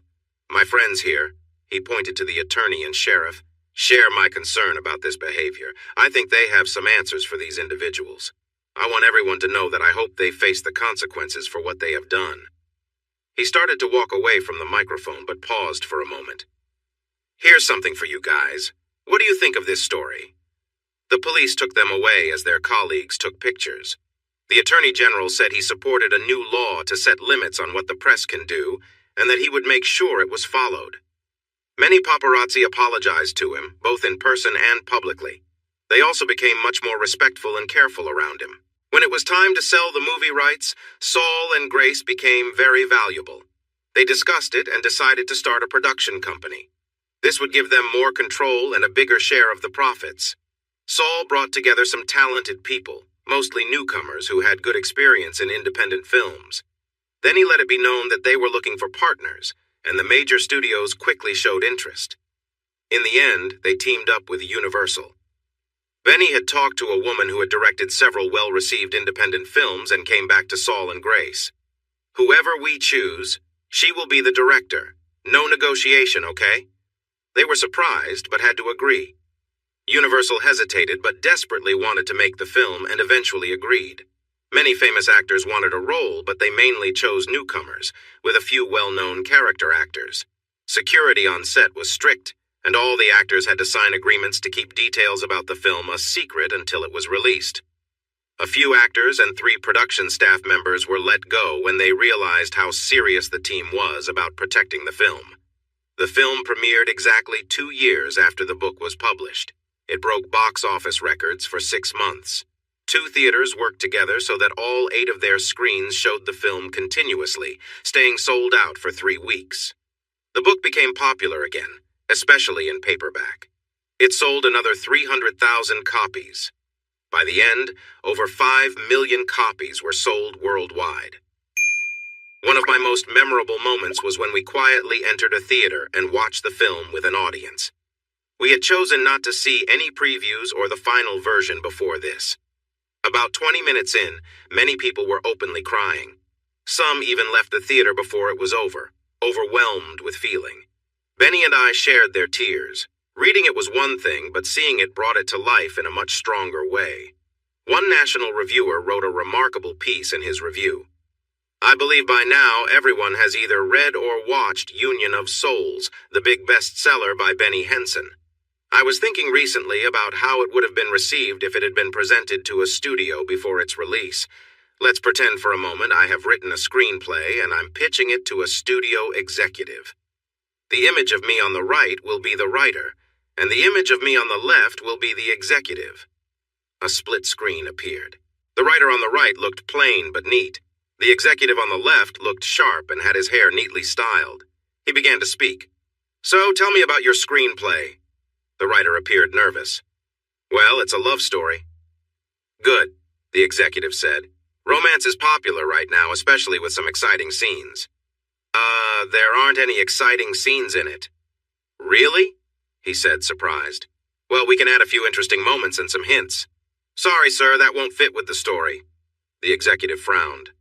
"No exciting moments? This sounds a bit dull. Any action? Maybe a chase or some special effects?" The writer looked like he knew it wasn't going well. "No chases, no action scenes. The only special effect is really good makeup. There is just one moment of tension, with a boy and his friend in a disagreement. The script has a few mild words throughout. It's about a romance between a 15-year-old boy and a 13-year-old girl. They share 7 kisses in total. Most of the story is set in a hospital, and there probably won't be more than 50 people in the whole film, including extras. At the end, the girl passes away." He paused, collecting his thoughts. "What this is a story of love. Pure love, with a little growth along the way." The executive stared at him for a few moments. "No excitement, no action, and she passes away in the end?" The writer nodded. "Get out of my office. That's the worst idea for a movie I've ever heard. If you pitch that to anyone else, they'll laugh you out of the business." The writer left, feeling sad. The clip returned to the reviewer. "It's a good thing that never happened in real life. The movie would have never been made. Now, for my review, this may be the best movie I've ever seen, no matter the genre. The director, Agnes Moorehead, was truly brilliant. This will make her future films tougher. Every movie she makes from now on will be compared to this one and likely seen as less impressive. Unless you've been cut off from the world, you've either read the book or have heard about it. I'm not spoiling anything. By now, you know that the last 4.5 minutes of the movie are completely silent. I was surprised when I found out, and I wasn't sure it would work, but it's probably the most creative filmmaking I've ever seen." He paused, clearly emotional as he recalled the moment before continuing. "The young boy is asleep when the machines monitoring his girlfriend start beeping. The sounds are startling as the doctors and nurses rush in. He is gently moved to one side while they work. As they begin, the film goes silent. 2 minutes later, the doctor shakes his head, speaks to a nurse, and checks his watch. He confirms the time of death. During this, we get brief glimpses of the boy. He starts shaking and eventually seems to tremble all over. A nurse with tears in her eyes tries to comfort him, but he pushes away and stumbles into the hallway where he kneels and cries out. You can't hear it, but you can feel his pain deep inside. Then the scene shifts to a mix of memories. We see her in the casket, at the funeral, and finally, a shot of the boy now grown up in his mid-20s with his new wife. They stand by her tombstone crying together. They walk away, and the final image is the stone with the inscription, Kara Edwards Johnson, beloved wife and daughter, 199020003. I thought instead of reviewing the rest, I'd let some audience members at a recent show share their thoughts. A clip plays of people leaving a theater. Most are crying or sniffling, many unable to speak. They asked 10 people and 3 offered comments. Beautiful was the most common word used. The scene returns to the reviewer. Now my final thoughts. There were some really good films made this year. I feel sorry for them. If this film doesn't win the Oscars, I might reconsider my job. Best film, best director, it's basically a sure thing. Best actor and actress, best supporting actress, best screenplay, and best makeup. The music was created by the renowned Wiley Patterson and his wife. Moria sings the theme song with contributions from his family, Jenny Green and Freddie Johnson. He'll likely win for the score and songs. If there were an award for best janitor on a film set, he would be nominated too. And speaking of janitors, the writer Benny Henson makes a cameo in the film. He's the older janitor cleaning the floor when the boy stumbles out and kneels down. He helps the nurse get him back on his feet. Do I recommend the movie? No, I insist you see it. It stirred up deep emotions in me, and now I need a tissue. But before I go, I should mention that the only product tie-in for this movie is travel packs of tissues sold at theaters. Both major tissue brands teamed up for this. The packs are pink, and all profits will support cancer research. They expect sales to reach $11 million. It got so busy that theaters had to limit napkin use. Toilet tissue use rose by 30%. The movie also boosted book sales, bringing the total to 5 million worldwide. His revised third book generated over 4 million in sales, and Universal bought the rights for $1 million, adding $500,000 more on the condition they could option the sequel. Lifetime purchased the rights to his second book for $670,000 and allowed our production company to turn it into a film. Oxygen purchased the rights to the first book for $500,000 but decided to use their own team to film it. Benny worked on the sequel to the third book when he could between his travels and events. So when he finally had some free time, he completed it in 6 months, asking me to edit it as he finished parts. It'll be easier for Beth to see it, he said, but I knew he just wanted me to be close. To our surprise, Beth made very few changes, gave me credit as the editor, and sent me a check. The book remained on the bestseller lists for 3 months. However, Benny didn't seem as happy as before all the success. He looked thinner and quieter. After finishing the sequel, he completed his commitment to Harbor House. To Beth's surprise, he decided not to sign another contract. I will sign it, Beth. You have my word. But right now, I want to take a break and spend time with my family and friends. I'll call you in a few months, I promise. In late June, he shared this with everyone, including me. I was pleased because I had started to worry about his health. Then he surprised us again by renting a large place on a Pacific island for 3 months. He arranged for all our kids and some friends to fly out for 2 weeks. Beth and Jen came for a week, along with Saul, Agnes, Grace, Etta, and their husbands. We spent our time relaxing in the sand, enjoying nightlife in the capital, visiting open-air markets on other islands, and overall having a great time. We were taken aback when we saw that many women went without certain clothing items, including some in government. Hilda, Sarah, and I challenged each other until we figured out how to wear the local wrap and spent the rest of our time at the compound in a relaxed way. Soon my daughters, in-law, Grace, Beth, Jen, and Etta joined in, as well as the children. The men adjusted quickly except for Agnes. Nobody wants to see an older woman not covered up. Saul teased her about it, and 3 days before leaving, she surprised us all at breakfast wearing only a wrap. She turned a bright shade of red while the men complimented her, yet she didn't cover up. By the next afternoon, her only complaint was a bit of sunburn. We even met the king, thanks to Mike Hogue, the real estate owner of the compound. He was a tall man with long platinum blonde hair held back with a headband, wearing the local wrap.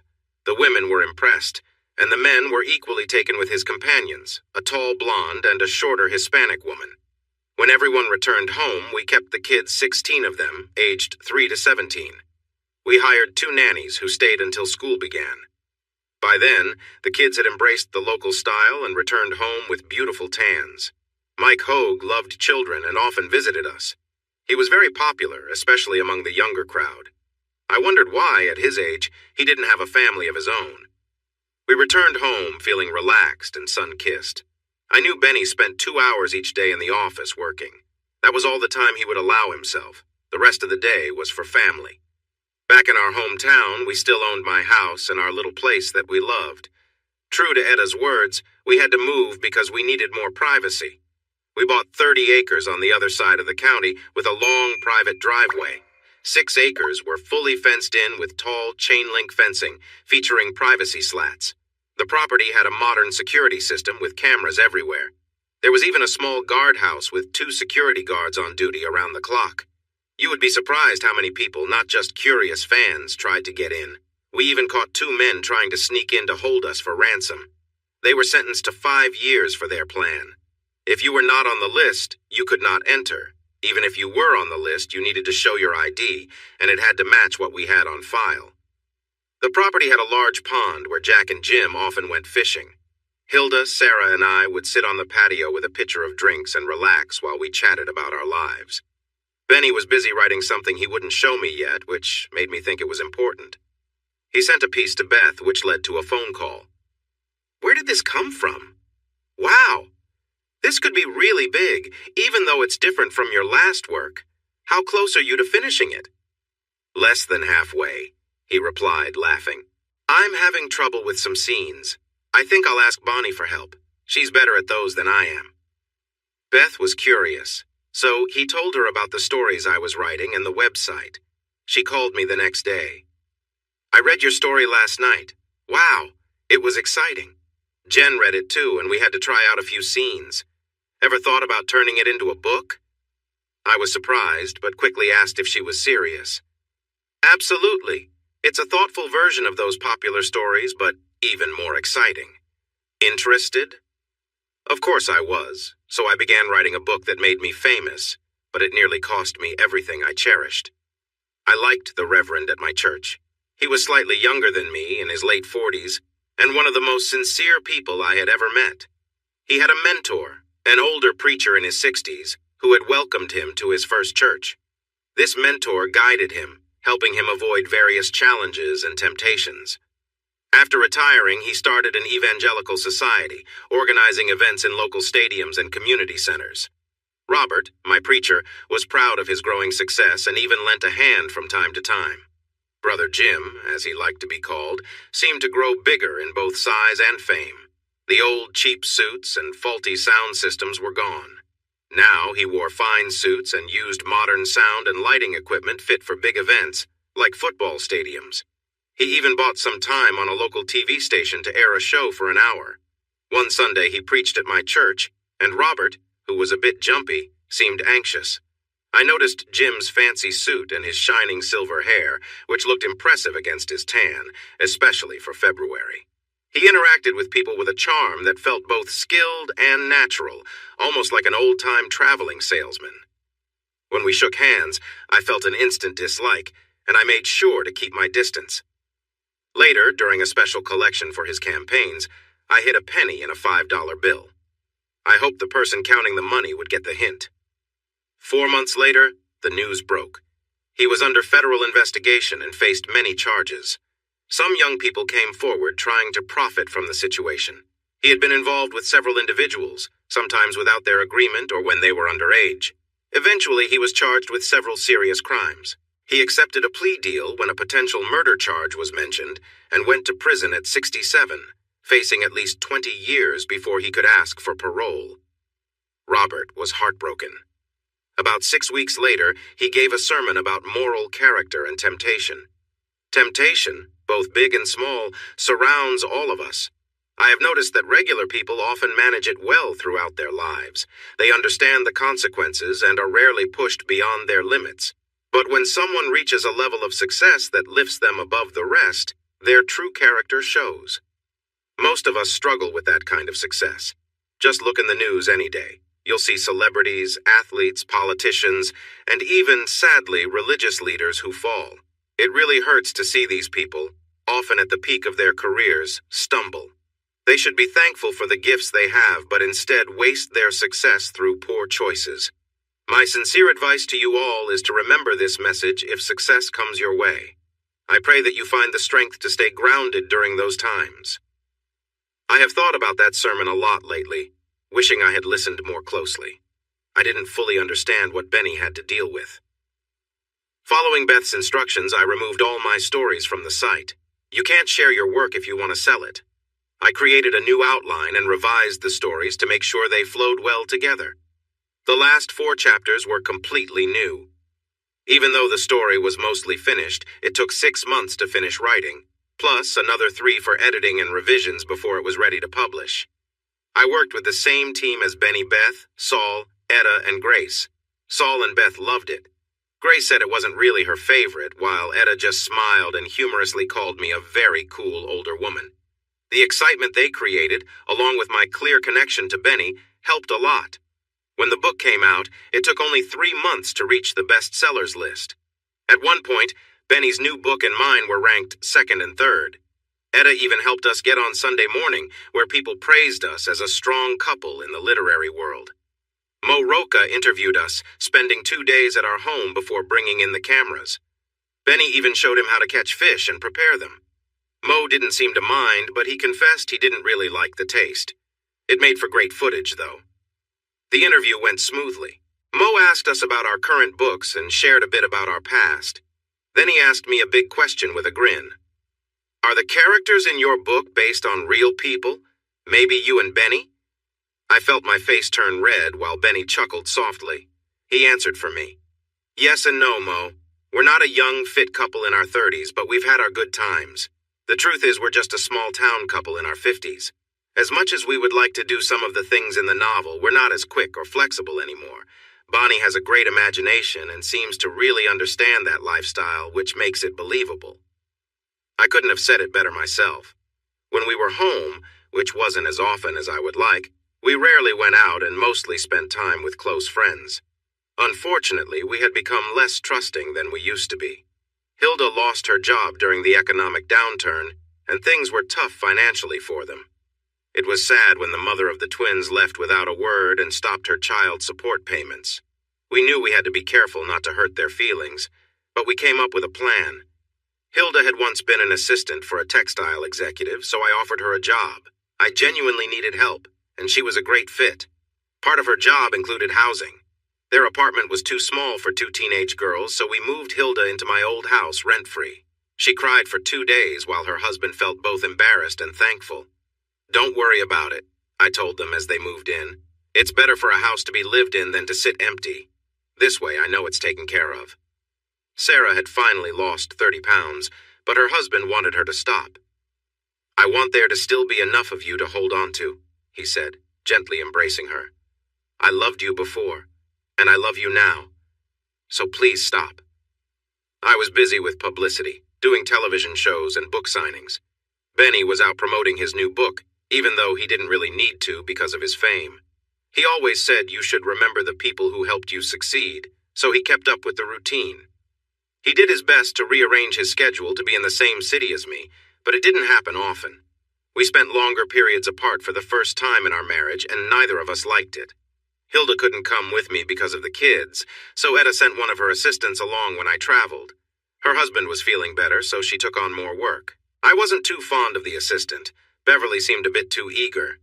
One evening I was at a signing. It was my 5th event in 4 days, and I was tired and missing some cues. One man, a big guy who didn't seem well-groomed, came through the line twice. The second time he smiled and asked, "Do you feel it? The connection, I mean." "I feel a connection to all my readers," I replied, fatigue showing in my voice. Once the event ended, I spent time chatting with the bookstore owners and called Beverly to pick me up. I relaxed with a cup of coffee, thinking she should be arriving any time, so I stepped outside into the warm spring air. I didn't see him coming. Suddenly, I found myself being lifted off my feet and taken toward a van before I could react. Beverly pulled into the parking lot, saw what was happening, and quickly blocked the van with her car, honking the horn. After securing her doors, she called for help. He tried to pull me away, but I resisted with everything I had. I bit his hand, and when I did, He let me go and ran off. The police traced the van and caught the man the next day. I went to the hospital for a checkup and stayed for 24 hours. He was later declared unfit for trial and sent to a mental health facility for 3 years. Benny dropped everything to come to me.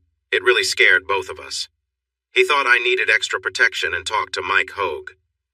2 days later, a tall, gentle man named Mark arrived. He had a background in the military and police, but had left due to an injury. He was in great shape as long as he didn't have to push himself too hard. Mike had met him on a vacation, and they had become friends. After his career and marriage ended, he needed work, so Mike hired him. I think Mark was more of a contractor rather than an employee for Mike. He was tall, charming, and skilled. We set up a way to communicate, and he would stay in the background unless I needed him. There were some awkward moments, but usually just a look from Mark would resolve things quickly. I was changing. Looking back, I realize it wasn't for the better. When people around you are eager to please, your inclination to take advantage grows. I think what really happened is I went from a happy homemaker to someone who felt entitled. The fame and power became overwhelming. Benny noticed the change and tried to talk to me. Believe just half of what you hear and see, dear. Remember that most of the people around you are not really your friends. They want something from you. I never drank much before, but now I had started having 1 or 2 drinks at night to help me sleep. Soon I was having them earlier to unwind. I probably wouldn't have said what I did if I hadn't been on my 4th drink that evening. Beverly warned me this would happen, I just didn't listen. He looked puzzled. What did she say would happen? That you would feel upset about my success, that you would be jealous. I can still picture his reaction clearly. I do feel jealous. It's because your success takes time away from us. But I'm proud of what you've achieved. You deserve your recognition. Hearing that made me feel guilty, and the old version of me emerged. I'm sorry, dear. I don't understand how you cope. I will be grateful when my time in the spotlight is over. He eased up a bit and started to massage my feet, something I had really missed. I sighed in comfort. Good. I have other projects that need your help that don't involve any writing, like the studio, for example. He had already finished his book tour and was taking a break from writing for a while. He still made notes, but he wasn't serious about new projects. Beth was slightly worried since he still owed 1 more book to the house, but he reassured her. I'm not working on anything new right now, Beth, but I have one ready. I just need you to work your magic on it. She insisted on seeing it, but he told her it needed a bit more refining before it was ready, and since he had 6 months to submit it, he wasn't in a rush. He had a new passion, making films and television shows. He discovered a set of 3 large buildings that had become empty when the economy declined and businesses moved overseas. We inspected them, with Hilda helping us get a good deal, and relocated our production company to our hometown. The smallest building was for offices. The next was divided into small rooms for editing film and sound, plus 1 small sound stage. The biggest space was divided into 2 larger areas. We became one of the largest employers in town, especially when counting the extra staff we often brought on board. Benny hired 3 young and talented writers to work on his latest projects. One evening, while missing me, he revisited some of the older stories on the website where we first started. About 2/3 of the stories were not very good, but the other third had some excellent tales. He focused on the best ones, contacted the top 2 websites, and made a deal. In return for a small share of his company, they would reach out to the writers he liked and offer them the chance to see their stories on TV, for a proper fee, of course. He chose 4 of the best stories, turning 2 into hour-long shows, 1 into a movie, and the last into a 4-part miniseries. He partnered with HBO, believing it was the best match for their style. One of the hour-long shows did poorly, but the other and the movie did fairly well. The miniseries was a big success. HBO agreed to make 20 more hour-long shows, 3 movies, and 4 miniseries based on stories from those websites. He assigned each of his main writers to a specific team. One handled the movies, another worked on the shows, and the last focused on the miniseries. The housing market in our town became one of the hottest in the country. Since many of the stories were for adults, most content had mature themes. However, he found a few appropriate stories in other areas that he successfully pitched to different networks. He encouraged as many family members as possible to join us. They slowly came over, worried it might not last. But when our production company won an Emmy for the miniseries and another for writing one of the movies, nearly all of our children moved back home. We bought part of the old farm next to us and turned it into a family compound, complete with private roads and security. I was making good money from my book, though not as much as Benny, but still a respectable amount.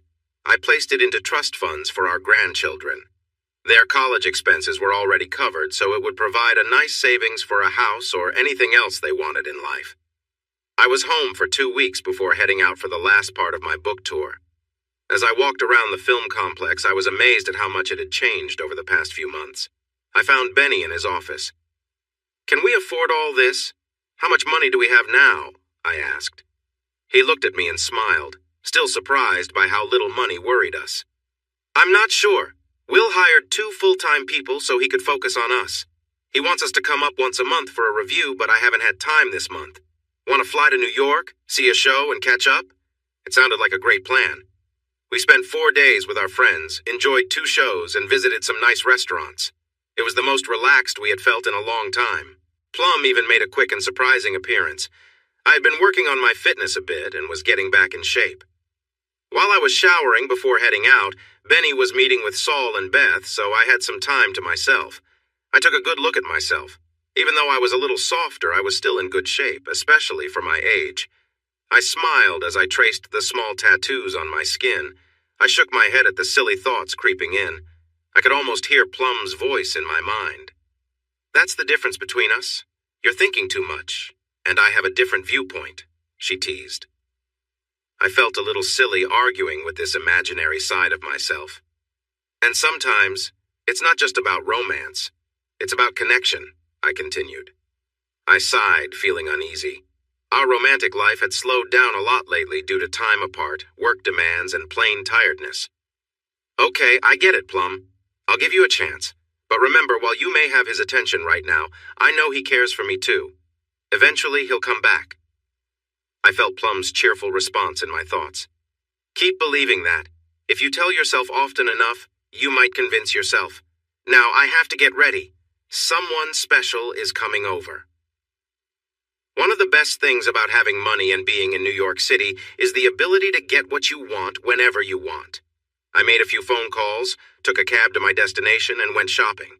I visited a top-notch shop where privacy was respected. If they didn't have what I was looking for, it likely didn't exist. There were whispers that for an extra cost, you could find someone to cater to your every desire. I picked a few items, placed some special orders, and returned to the suite before Benny finished his meetings. I sent him a quick message. "I'll take care of dinner tonight. Plum is back unexpectedly. It seems I thought I was done with that." I added, "I won't be around, so enjoy her while you can. Maybe if you keep busy, she'll leave soon after." When I told him to come by 7, I could hear Benny rushing down the hallway, calling my name as he arrived at the suite. I didn't answer, and his voice took on a more urgent tone. "Plum, where are you?" he called. "I'm in the bedroom," I replied, trying to sound calm. "I'd come out, but... well, I'm a bit tied up at the moment." I wasn't just a bit tied up, I was completely restrained, following his instructions precisely. I had set everything up, securing each strap carefully, knowing that I wouldn't be able to move until someone else came to release me. The room was softly lit with candles, creating a warm, inviting glow. I had prepared everything. The setup included a small table with an assortment of snacks and a few items that I thought he'd find interesting. I hoped he'd like what he saw. Benny entered and paused, looking around the room, taking it all in with a grin. His attention shifted to one of the devices on the table, something he picked up with curiosity. "And this is?" he asked with a knowing smile. It's just a little something special," I replied, feeling a bit shy. He chuckled at my reaction and set it aside, looking amused. After a few more moments, he joined me at the bed, taking a seat nearby. He was calm and steady, watching me with interest as I stayed still, unable to move or speak much in response. For a while, he simply sat there, enjoying the quiet, occasionally reaching out to gently touch my shoulder or hold my hand. Eventually, he began talking about his day and our plans for the next morning. His voice relaxed and comforting. I felt calm and safe, lying there with him nearby. Finally, he undid the straps and helped me up, wrapping a soft blanket around my shoulders. I was tired, but the kindness he showed made me smile. He helped me get comfortable, and we talked quietly until I felt myself drifting off to sleep. In the morning, I found light marks from the straps on my wrists and ankles, which reminded me of the intensity of the experience. But I smiled at the memory. Benny was already up, making coffee and preparing breakfast. He greeted me warmly, and we shared a quiet meal, reflecting on the evening with humor and warmth.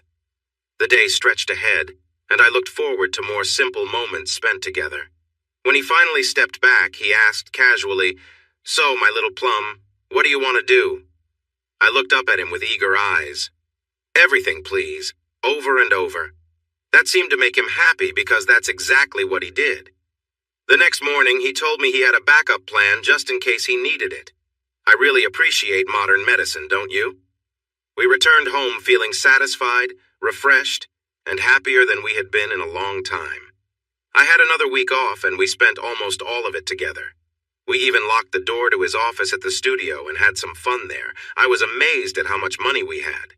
Will was doing an incredible job. He laughed as he reviewed the figures. I was really glad when Benny started the film studio. You guys needed to show some losses. But now, you're earning more from it than from your writing. I think you should start a charity to help with your taxes. Our hometown and state were giving us a great tax break because of the studio. Of course, we created many full-time jobs, with hundreds more part-time jobs when you consider extras. We supported 2 restaurants with our food services, and many local police worked for us part-time for security. Nearly every business in town benefited in some way. While other places were still recovering from the recession, our area was thriving. We paid well, too, offering top wages to everyone involved. I chuckled when Benny said it felt like we were buying loyalty. Of course we are, honey.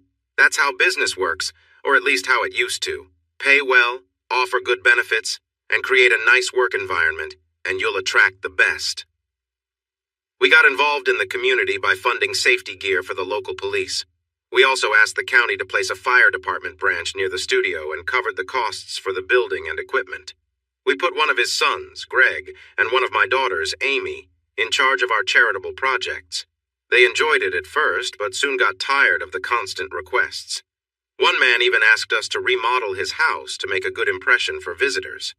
They kindly suggested that instead we could buy his house at a fair price and turn the space into a garden for everyone. He left the meeting very upset. I also lost Hilda as an assistant. She came to us with a plan. Our local economy was thriving. Many people were moving here for jobs and the great schools. This was one of Benny's favorite projects. We had given a lot to the local schools, and they were praised as the best in the state. When my daughter Whitney couldn't find a teaching job nearby due to budget cuts, he stepped in to help make up the difference. He also arranged for Amy and Greg to deliver 2 to 4 truckloads of school supplies to every school based on their size. No teacher needed to buy their own supplies anymore unless they wanted something special. He provided a tablet and a laptop for every junior and senior high student, about 2,300 in total. The teachers received the best models, and he covered the service fees and internet access to keep everything running. This made physical textbooks unnecessary, and the county ended up donating them to another school system. Hilda presented us with some important facts and figures. The housing market is struggling, making homes and apartments difficult to find and very expensive. Here's what I think you should do. She shared a plan for 3 10-story apartment buildings, each with 122 3-bedroom apartments. She also had a smaller plan for 1-bedroom and studio apartments for singles and couples without children. Additionally, she proposed 2 housing developments, one with 60 homes and another with 40. There were even plans for a small shopping center located between them all, plus 2 parks, one with sports fields. We were taken aback. "What does all this have to do with us?" I finally asked, trying to catch my breath. She looked at me as if I didn't understand. "Everything. You're the largest employer, so your workers, and in turn, you will benefit. Plus, you have the most resources in the area. You can afford to make this happen or at least help finance it. If you don't, someone else will. And we don't know what their plans will be. Uncontrolled development could harm our community, and land prices will soar, leading to crowded schools. This way, even if we can't control everything, we can at least reduce some of the negative effects. We considered her ideas, reviewed the numbers, and checked with Will and Grace. Will thought it was a great plan, but Grace was uncertain. You're turning it into a company town. Is that really a good idea? What if you lose your tax incentives? Would you leave? Do you want that kind of influence over the community? Benny was troubled. I don't want to control the community. I just want a nice, clean, safe place to live. Is that wrong? Grace took his hand and said, No, Benny, it isn't. I just want you to be aware that some people might react negatively. They admire success and are happy to see a local person do well, but too much success can make them uncomfortable.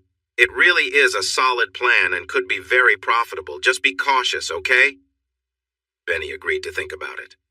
3 days later, he called Hilda and gave her the go-ahead, but with a few conditions. We will only work with local contractors and suppliers. This is their home, too. Also, contact some of the best real estate companies and offer them a small share of the projects, if they can manage it. I want as many locals as possible involved in this. Another thing, bring in Jim and Sarah. Jim used to be a project manager at his old construction company until it closed down. He'll be quick to spot any problems. Start slowly and keep it low-key. And check with the city and county in private meetings if you can. If they're against it, we won't be able to move forward. I was surprised by the reaction once our plans were approved and shared with the public. The negative response Grace predicted came in strong. They even created a website called Say No to Henson City. Benny was really upset about it. He tried to hide his feelings, but everyone close to him could see through it. He even went to a county commission meeting and announced he would be there, which led to them moving the meeting to a bigger venue to accommodate the crowd. Most of the commissioners were pleased with how things were going. The county was financially stable, the economy was thriving, and unemployment was under 3%, the best in the state. However, 2 were against nearly everything Benny wanted to do. One felt jealous of Benny's success, and the other had a strong dislike for him. That second commissioner was Tom, who was married to Benny's ex-wife, the woman who had left him for Tom while they were still married, believing Tom would give her a better life. Before Benny found success, there had been snide remarks and hidden disrespect directed at him. I had put a bit of money into Tom's bank just after Benny's career took off, a small part of what we had then. I took satisfaction in making Mariam do all the paperwork. I wanted to show them that they would never be in Benny's league. Tom's family mostly owned and controlled the bank. After that, I didn't deposit any more money in there. When a new credit union opened in town, offering better services at lower rates, the bank lost quite a bit of business. Tom and Mariam clearly noticed that we were significant supporters of the credit union, having moved most of our assets there to help get it started.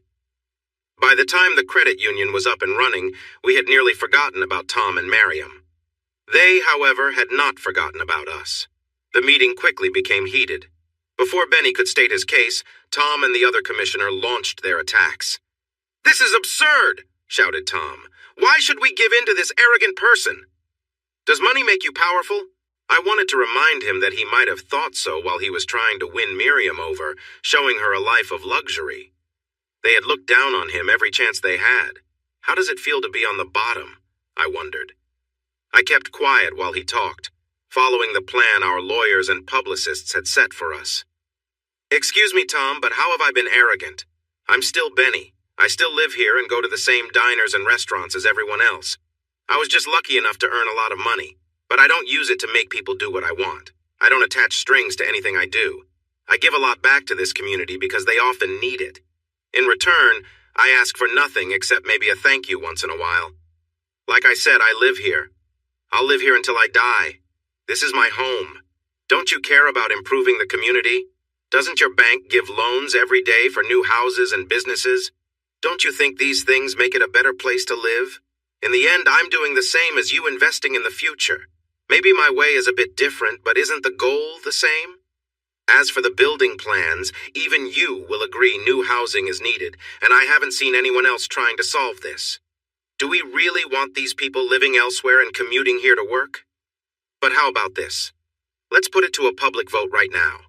I ask every commissioner here to vote honestly. Don't worry about whether it's good for Benny. Think about whether it's good for the county.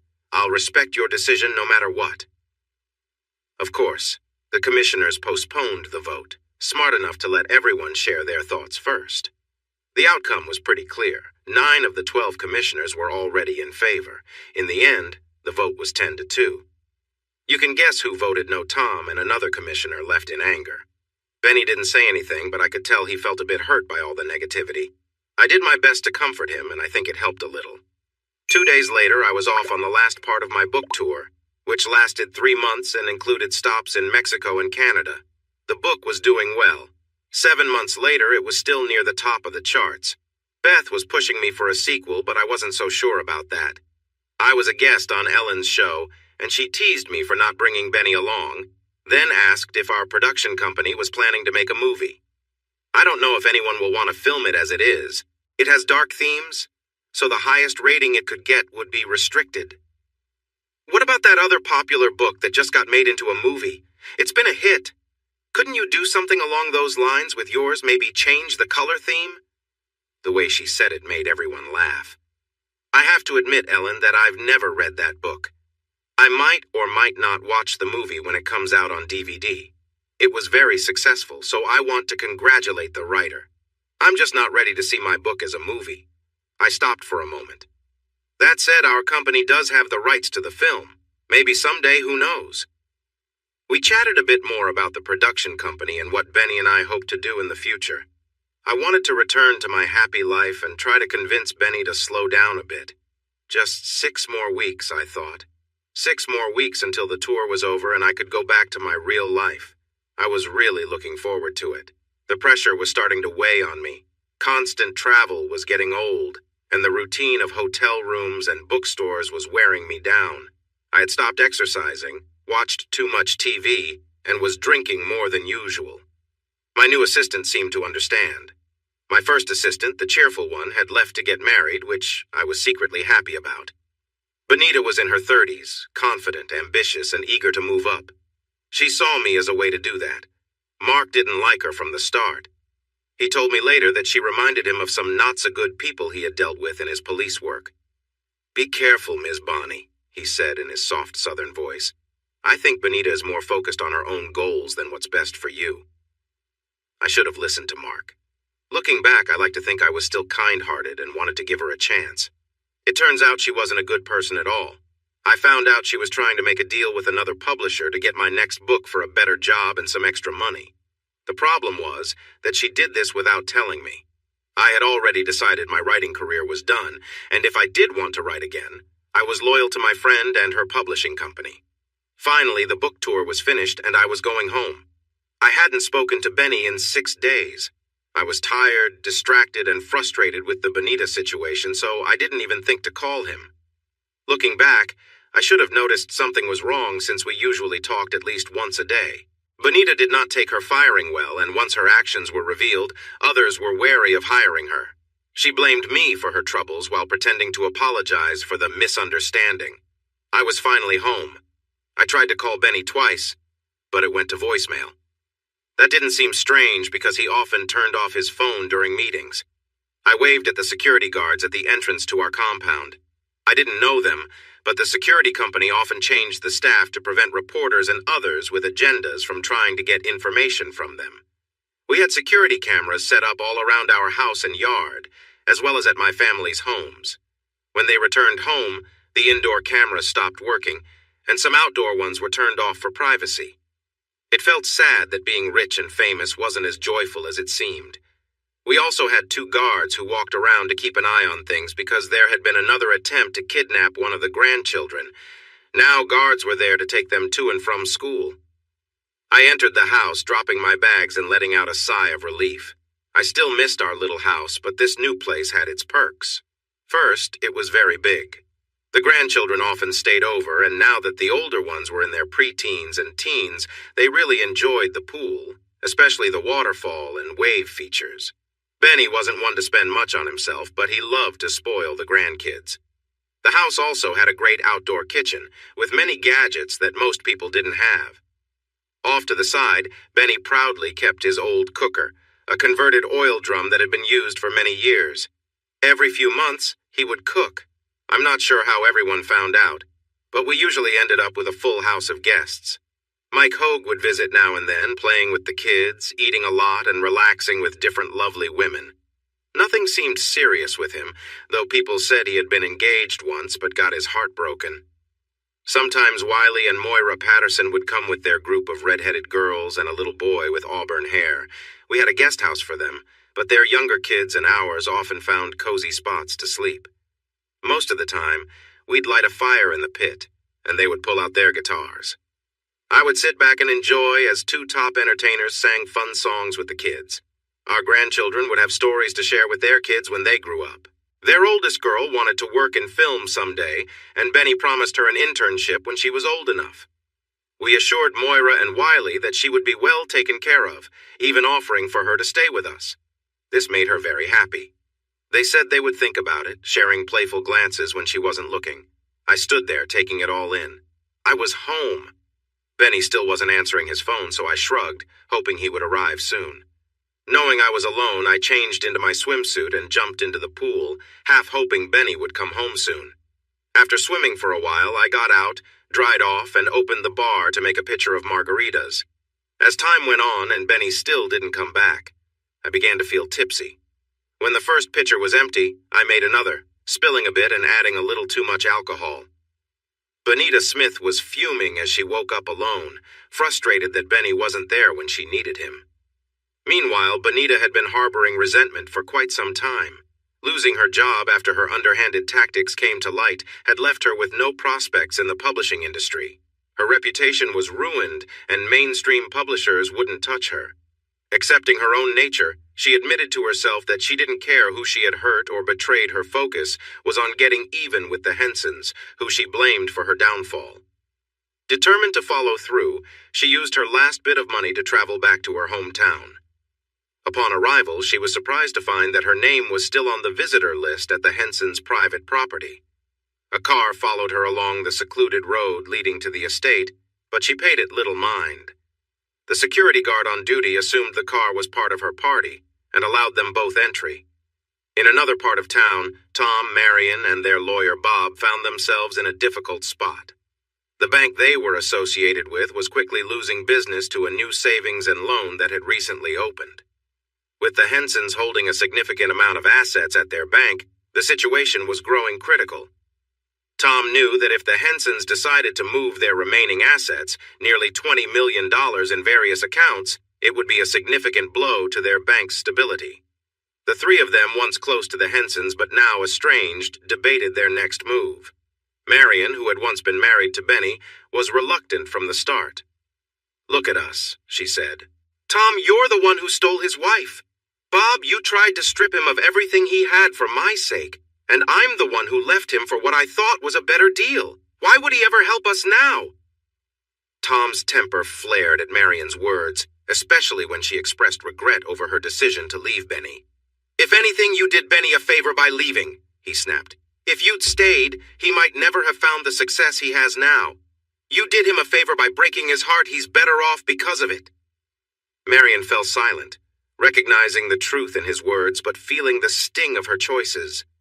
Bob shook his head, unwilling to dwell on the past mistakes that had brought them to this moment. The three of them, still frustrated and divided, set off to figure out a way to confront the situation they had created, hoping for a resolution that might save them from financial ruin. He carefully maneuvered the car down the winding road, focusing on their destination, while the atmosphere in the car was filled with tense anticipation. As they neared the Hensons' property, a surprising event occurred without much trouble. Benita was allowed through the security gate. This ease of access astonished her, but she carried on confidently, her mind sharp with the determination to turn this visit to her advantage. In a second car, Tom, Marion, and Bob followed closely. They were surprised that the security guard assumed they were accompanying Benita and waved them in as well. Each of them felt a mixture of curiosity and unease about what they might find at the Hensons' estate, especially since they were hardly on good terms with their hosts. When they reached the main house, they cautiously stepped out and looked around, unsure of where to go next. The house was quiet, and no one came to greet them. Benita, already deep in thought, noticed that the front door was slightly ajar and pushed it open. "She's probably by the pool," Marian muttered, her voice tinged with resentment as she remembered seeing the luxurious estate featured in a magazine. As they moved through the house and into the backyard, they finally spotted Bonnie by the pool, seemingly asleep on a lounger, completely unaware of their presence. Benita stopped short, stunned by the sight, and then quickly took out her phone. Without a second thought, she began snapping photos, thinking these images could be her ticket to a new opportunity with one of those tabloid magazines. The others watched in stunned silence as Benita took her photos and quietly left, satisfied with her prize. But Marian, feeling emboldened, pulled out her own phone and began taking a few discreet pictures as well. Bob frowned and shook his head. "What are you doing?" he asked, a hint of caution in his voice. Marian shrugged. "Just gathering some leverage. With these photos, we might be able to persuade Benny to keep his accounts with our bank. We can use the threat of releasing them to secure his business and maybe even turn things around for us." Bob crossed his arms, uneasy. "You do realize this is unethical and probably illegal, right?" he warned, glancing at her with concern. Marian didn't respond, focused instead on her plan to secure their future. Tom, equally conflicted, simply stood by, realizing that they had crossed a line, but uncertain of where this path would ultimately lead. "If you get caught, things will not go well for you, and it could get very serious." "Do you have a better plan?" Tom asked. "You have a lot invested, too." Tom asked Miriam to move her legs a bit wider. He took a marker from his briefcase, laughing as he scribbled Tom's across the top of a name. In a burst of inspiration, he reached under Miriam's dress and did something messy, smearing it around in a careless manner. Unconscious, with the mess on her, Bonnie looked very vulnerable. They were admiring their actions when sudden screams rang out. Hilda and Sarah had seen Bonnie's messages and rushed over to see their friend. They were curious about the car in the driveway but hurried to the patio, which was Bonnie's favorite spot. They couldn't believe their eyes when they saw the trio near Bonnie. At the first scream, they fled the house. Hilda, being the more sensible one, called for help, asking for police and an ambulance. Bonnie began to wake up, but Hilda made sure she remained still until help arrived. The officers sped past the trio while they drove, their nerves increasing. Suddenly, one of the police cars turned around and followed them with lights flashing. "Clear your phones, quick!" Bob shouted. Tom smiled, having already cleared his and Miriam's phones after saving everything to his computer. He couldn't resist sending Benny a picture of Bonnie, clearly in a bad situation. The message read, "Another win for me." They pulled over, and the officer approached to ask for ID. Once that was done, he began his questions. "Were you at the Henson house a few minutes ago?" Bob did all the talking. "Yes, officer, we were there to handle some paperwork." He held up an envelope they had brought. "But when we arrived, Mrs. Henson was unavailable, so we decided to leave. Is there a problem?" Officer Graham looked at him, struggling with his feelings. Bob often defended those who did wrong and had a knack for getting them off the hook. Things had not gone well for Tom before, but he was now dealing with a better situation at a new bank. "I'm not sure if there's a problem, sir. Would you mind coming back to the house? I think we can sort this out quickly and you can be on your way." Bob felt uneasy and tried to sound confident. "We're important members of the community, with meetings and commitments. We don't have time for this." Officer Graham cut him off. "I suggest you make time, sir. If you don't come with me willingly, I will call for backup and will ensure you return. Please cooperate and follow me. Your choice." Complaining about legal actions, they turned back. Hilda wouldn't let Bonnie leave until the ambulance arrived. They took samples and did tests. Bonnie started to understand what was happening, feeling embarrassed to be in front of so many people. Finally, she was given a robe, and Sarah explained what they had found when they arrived. When Bonnie went to the bathroom and opened the robe, she saw the mark of a tattoo for the first time. She fainted and collapsed on the floor. The EMTs carefully placed her in the ambulance to take her to the hospital for a night of observation. While she lay under sedation, events happened that made her doubt she would ever be happy again. Benny had been trying hard to reach Bonnie for almost 2 weeks. Her assistant said he would pass on his messages, but Bonnie only returned his call once, upset and ranting before hanging up. Worried about their marriage, he did what he felt he needed to do. One of Bonnie's granddaughters, Megan, was very ill and needed a bone marrow transplant. They hoped Bonnie might be a match for her.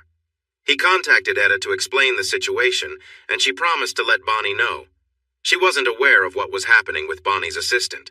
Meanwhile, every adult in the family got tested, and they were thrilled to learn that Benny was a good match at 85%. 2 days later, the procedure took place while the family waited. Because of his age and a reaction to the medicine used, he stayed in the hospital for a few days.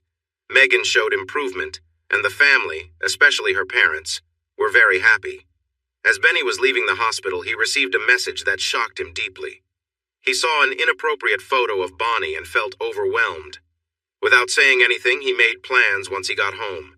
He quietly arranged for a plane, flew to an unfamiliar city, and vanished. Bonnie awoke to a terrible situation. Luckily, one of the new security guards forgot to turn off the cameras and everything was recorded. Bob, Tom, and Miriam were arrested on serious charges. If found guilty, they might have to register as offenders wherever they lived. Bonita was caught trying to sell photos and faced similar charges, making it hard for her to find work. She ended up becoming a waitress. Bonnie cried for Benny, shocked when Hilda told her what had happened. She realized she had missed an important moment in her family's life. Thankfully, Megan was doing well and wanted her grandfather. They gently told her he was away on business, all the while wondering where he really was. Hilda made sure one of the family was always nearby and hired 4 top detective agencies to find him. It seemed like he had vanished. They searched everywhere, even visiting the Pacific Islands where they used to vacation. Mike Hogue was contacted. He claimed he didn't know where he was and began his own search. 6 weeks went by. Saul, Beth, Etta, Will, and Grace were very worried. Beth had worked with people like Benny before and feared the worst. They all felt a bit guilty for pushing her too hard. The media finally caught wind of the situation, the attack, the charges, and Benny's disappearance. Gossip magazines had a field day. One even published a blurred photo of her. They faced a huge lawsuit before they apologized and revealed where they got the image. Bonita was shocked when the police took her from work and charged her with new offenses. The magazine had promised to keep her safe. Out of options, Bonnie appeared on her favorite talk show, with Grace supporting her. She was the only guest, and the country listened in disbelief as she shared her story, breaking down several times. In the last 15 minutes of the show, Bonnie pleaded with Benny to let them know he was okay. "Please, my dear, I know I might have gone too far, not because of the attack that was what it was, but I shouldn't have put myself in that situation. I'm seeing a therapist now, and I haven't had a drink since that day. Just thinking about alcohol makes me feel sick. I went too far by ignoring you and putting our marriage at risk. It didn't matter that you warned me or that you tried to make time for me as you became famous. I feel deeply ashamed for neglecting my family when one of them was very sick." She paused to cry, and Grace gently rubbed her shoulders. Then she looked directly into the camera. "Benny, being the caring person you are, helped save the day. You donated bone marrow so your step-granddaughter could have a healthy life. You always loved your grandchildren, no matter what. Benny, if you're out there, know this. I will love you for the rest of my life, even if we never meet again. There will never be another man for me. I love you, and I will always love you." Bonnie broke down again, and the show came to an end. It made headlines on every news channel, increasing the search for Benny. 4 days later, Megan ran out of the house trying to pull Bonnie inside. "It's Poppy! He's on television! Come on!" She, Hilda, and Megan's mom rushed in. Bonnie looked at the screen, disappointed.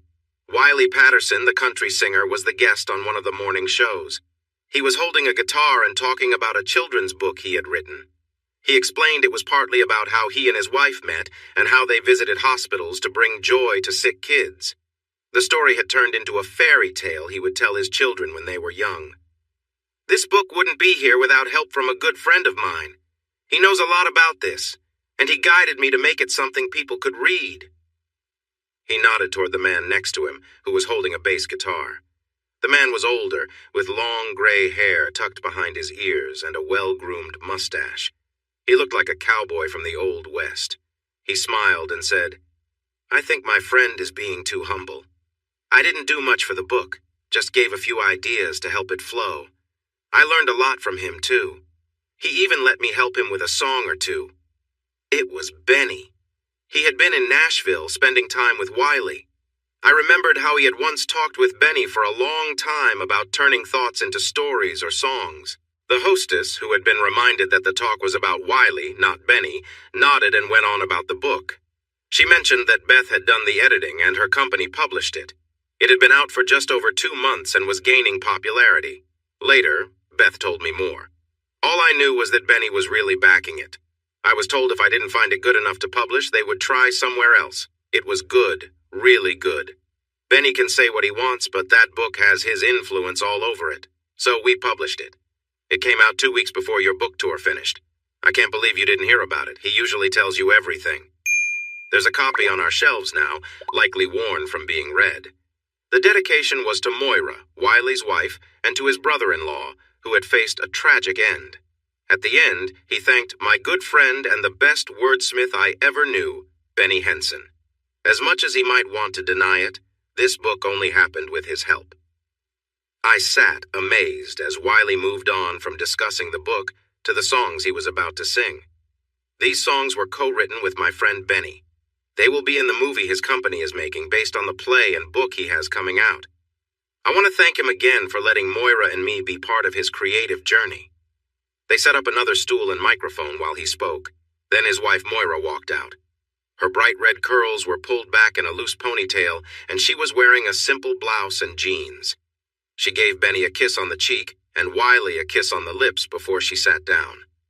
The first song was nice, but the second one really amazed me, and everyone else too. Before they started, Benny shared some background on the song. This is a story about a married couple who lost touch over time. It took a tough moment for them to reconnect. I wrote it for my wife, who I still love dearly, as a way to say I'm sorry for not being there for her lately. I'm sorry, Bone. I was so surprised that I almost missed the song. He still loved me, and he was in New York. The song, Weathered House, was beautifully haunting. It featured just a single guitar and bass, with the singing soft at times and powerful at others. I didn't know Benny had such a good voice. I couldn't remember ever hearing him sing before. His deep voice added a special touch to the harmonies. The hostess asked about the play, and Benny responded. This is my first time working on a play. I met a producer named Derek Brooks when I first came to New York, and he gave us free tickets to one of his shows, but only if I let him look at my play first. I sent it to him a month ago, and he is really excited. He has one of the best playwrights in the country reviewing it and making adjustments for the stage. I will be in New York for at least 6 months to be part of the process. While looking at the camera, he smiled. I want to talk about the rumors of my disappearance. I don't understand why everyone thought such wild things. I still had the same email and phone number. I just turned everything off for 2 weeks to focus. I wanted to think, especially about my wife. Did she still love me? Did I love her? Of course I did. Bonnie, if you still love me, you know where to find me. He was staring directly at the camera. Hilda was already on the phone to Beth and Saul, promising to tell Grace and Etta. A plane was waiting at the airport, ready for me as soon as I arrived. This was the leading story on the evening news. Benny Henson was safe and sound in New York City. Beth picked me up, and we drove in tense silence for a while. Then I took her hand and told her I was sorry for how I had acted. She apologized for not taking better care of me, and we shared a quiet moment of tears on the way to her office. Once we arrived, it was all about business. She brought up my book, but I quickly stopped her. Please don't talk about that again. I'm finished, Beth. There won't be any more books, and I won't discuss the current one. Changing the subject, she asked if I knew about the play. I didn't even know he was writing one. I haven't spoken to or seen Benny in almost 3 months, so I had no idea what he was up to. Still, even if I had been there, I wouldn't have known until he was almost finished. It's just how he does things now. Enough about work. I need to see my husband, and you have to tell me where he is. I don't know where he is, and no one seems to be saying much. I think this is a test. He wants you to find him. Are you ready to look? I'll search this city piece by piece if I have to. Any clues? Beth smiled. He's involved in a play. Go to Broadway and talk to Derek. If anyone knows where he is, it's him. Derek spotted me right away when I arrived, but was reluctant to share details about Benny. He has an apartment nearby, but I can't say exactly where. Even if I knew, I'd wait for permission to tell you. My advice is to stick around. He comes in a few times a week to make updates and provide feedback."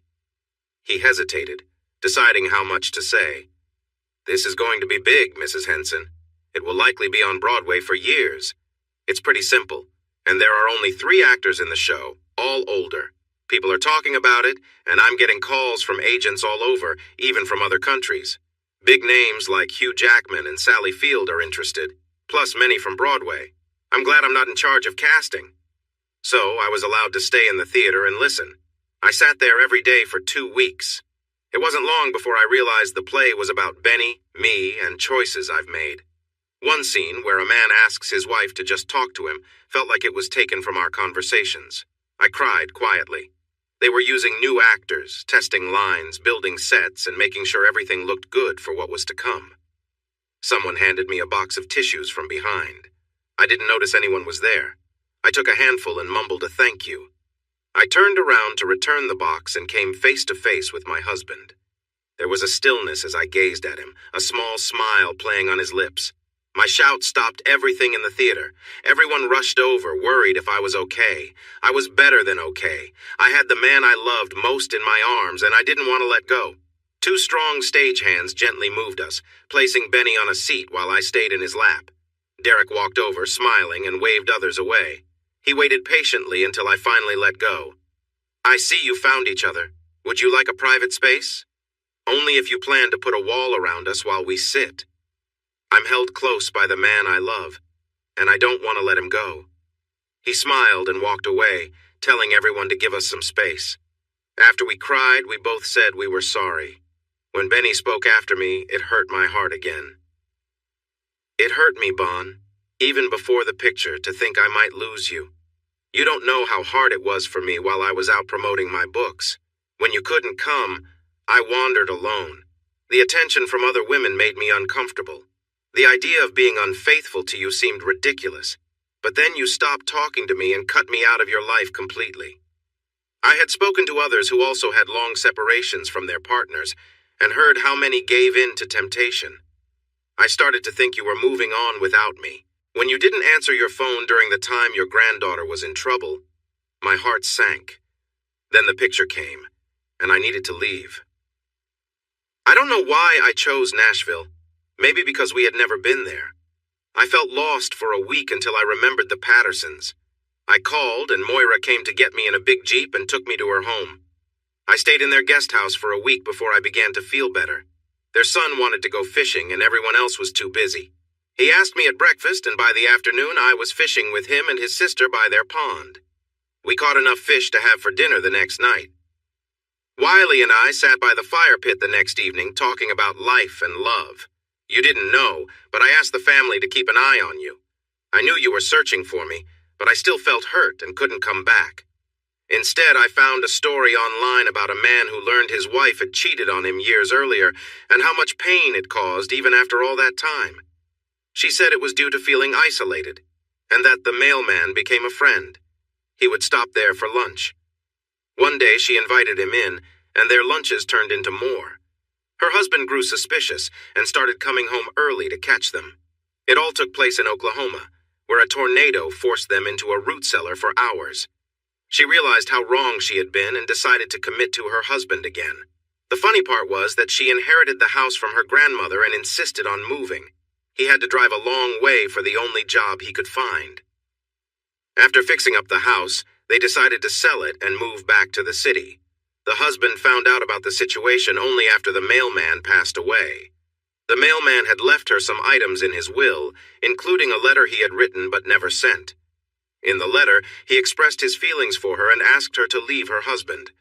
When they moved, he kept the letter tucked away until his passing. I was curious. Did the couple stay together? I'm not sure. The article didn't say. Well, I hope he found a way to forgive her.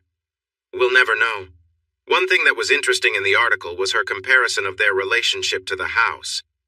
She said their life was like the house. It survived through tough times and came out strong, just a little worn. He sighed. I worked on the draft for 16 hours a day for 4 weeks. Then I stopped to help Wiley with his little book. He had already written the story, and I just made it easier to read. I also picked up an acoustic bass he had, and he taught me the basics. Then I went on the show, knowing someone in the family would be watching. I wasn't sure about my place with you, so I made it clear that if you still wanted me, you'd have to come find me. And here we are now." I sat in shock. Then I reached for him, bringing our faces close until our noses almost touched. "Listen to me, Benny Henson. I may have drifted a bit, but I never stopped loving you. You can't imagine the struggle I faced, wondering if I would ever see you again, wondering how I could go on without you. Right now, I want to make some promises to you. I will never let you go again, you understand? Never. I'm finished with writing. I'm done with being apart. From now on, if you're resting, I'll be right beside you unless I'm in your arms." I let go and pulled back, breathing heavily with emotion. Did he still want me? He just smiled.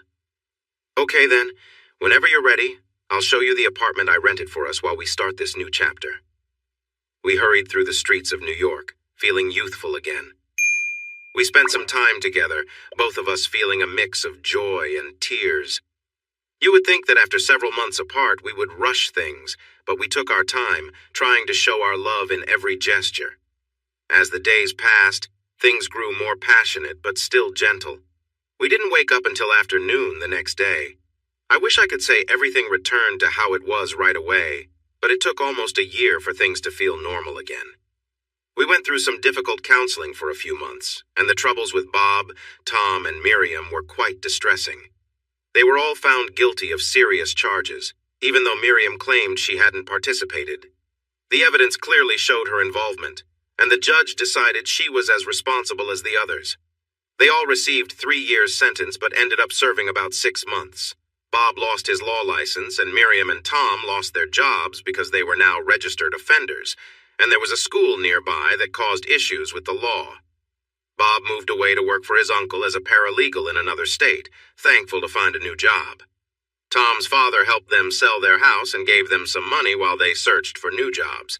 Things became a bit complicated in our mixed family because they had a restraining order that required them to stay 1,000 feet away from me, Benny, our home, and the studio. They would visit the family 4 times a year and would spend a week with them. The kids covered the costs wherever they stayed, while the couple barely managed. Then one day, Tom vanished. The boys felt sorry for their mother despite disliking what she had done, but since they were doing well, they rented a nice apartment for her, bought her a car every few years, and gave her money often. I secretly found joy in knowing that the help she received came indirectly from Benny. A Weathered House won 4 Tony Awards in its first year. The book became very popular, and the movie was almost as successful as Union of Souls. We visited New York 6 months after the book was published for a meeting with Beth and Saul, where we announced Benny's retirement. Saul smiled and chose to retire too. Beth was surprised and asked him to think it over, but he assured her that if he ever decided to write again, she would be the first to know. Will still managed our finances, having grown into a full office firm with us and the studio as his main clients. Grace continued to be our lawyer, just in case. We brought all our kids, even those who didn't work for us, together for a meeting. We handed the studio to 4 of them while keeping the 2 who worked in charity in their roles. The others kept their beloved jobs, and we ensured they were all well taken care of. Hilda, Sarah, and their husbands became full partners in the real estate business. 7 years later, the county allowed them to form a village called Hensonville. We attended the celebration, and Benny received a plaque naming him as the founder. He asked them to change the name, but the voters refused. Benny had one important rule for our family. Once a year in summer, every business we owned would shut down for a month, and all employees would receive full pay during their vacation. This led to very low turnover rates for any company in the state. The Henson family, which included Beth, her girlfriend Etta, and Etta's second husband Will, gathered together on their private island in the Pacific. This group also included Grace, Hilda, Sarah, their husbands, and extended family members. They would all spend the month together there. Wiley, Moira, and their family joined whenever they could.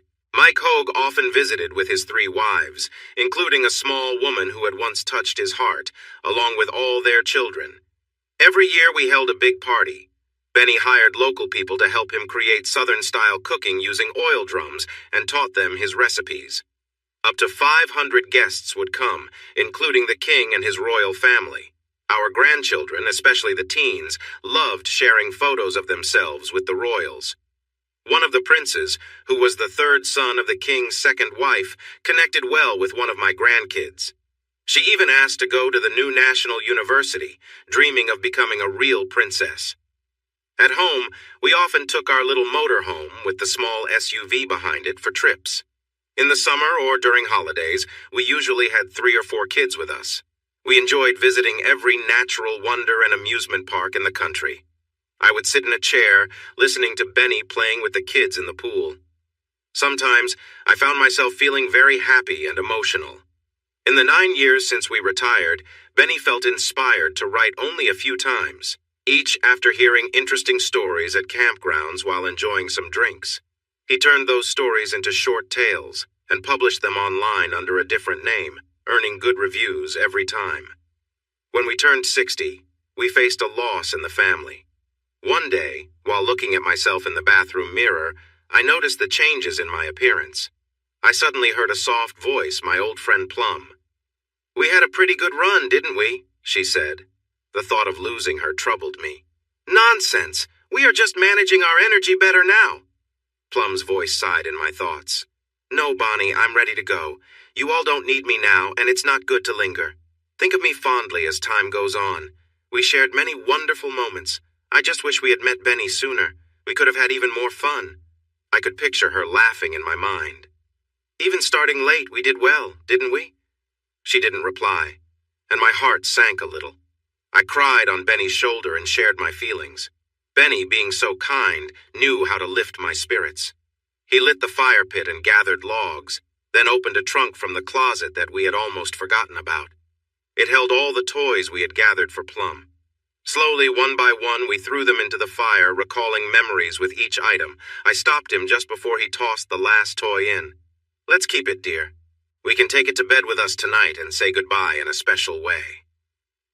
After a long and meaningful evening, we fell asleep with the memory of Plum watching over us. The next morning, I cleaned the fire pit, and an idea came to me. I had started collecting pottery and recently got an old bean pot. I ran to grab it and gently brushed some ashes into it. That weekend, I took it to a man who fixes pottery and asked him to refire it with new clay. He attached the lid and added a large purple plum design on both sides. It now sits on our mantel, and all the kids know they are not to touch it. Hey everyone! Thanks for watching. Don't forget to subscribe and turn on notifications so you won't miss any of the exciting stories we have coming up. What do you think about the characters in this story? Let us know in the comments. We'd love to hear from you.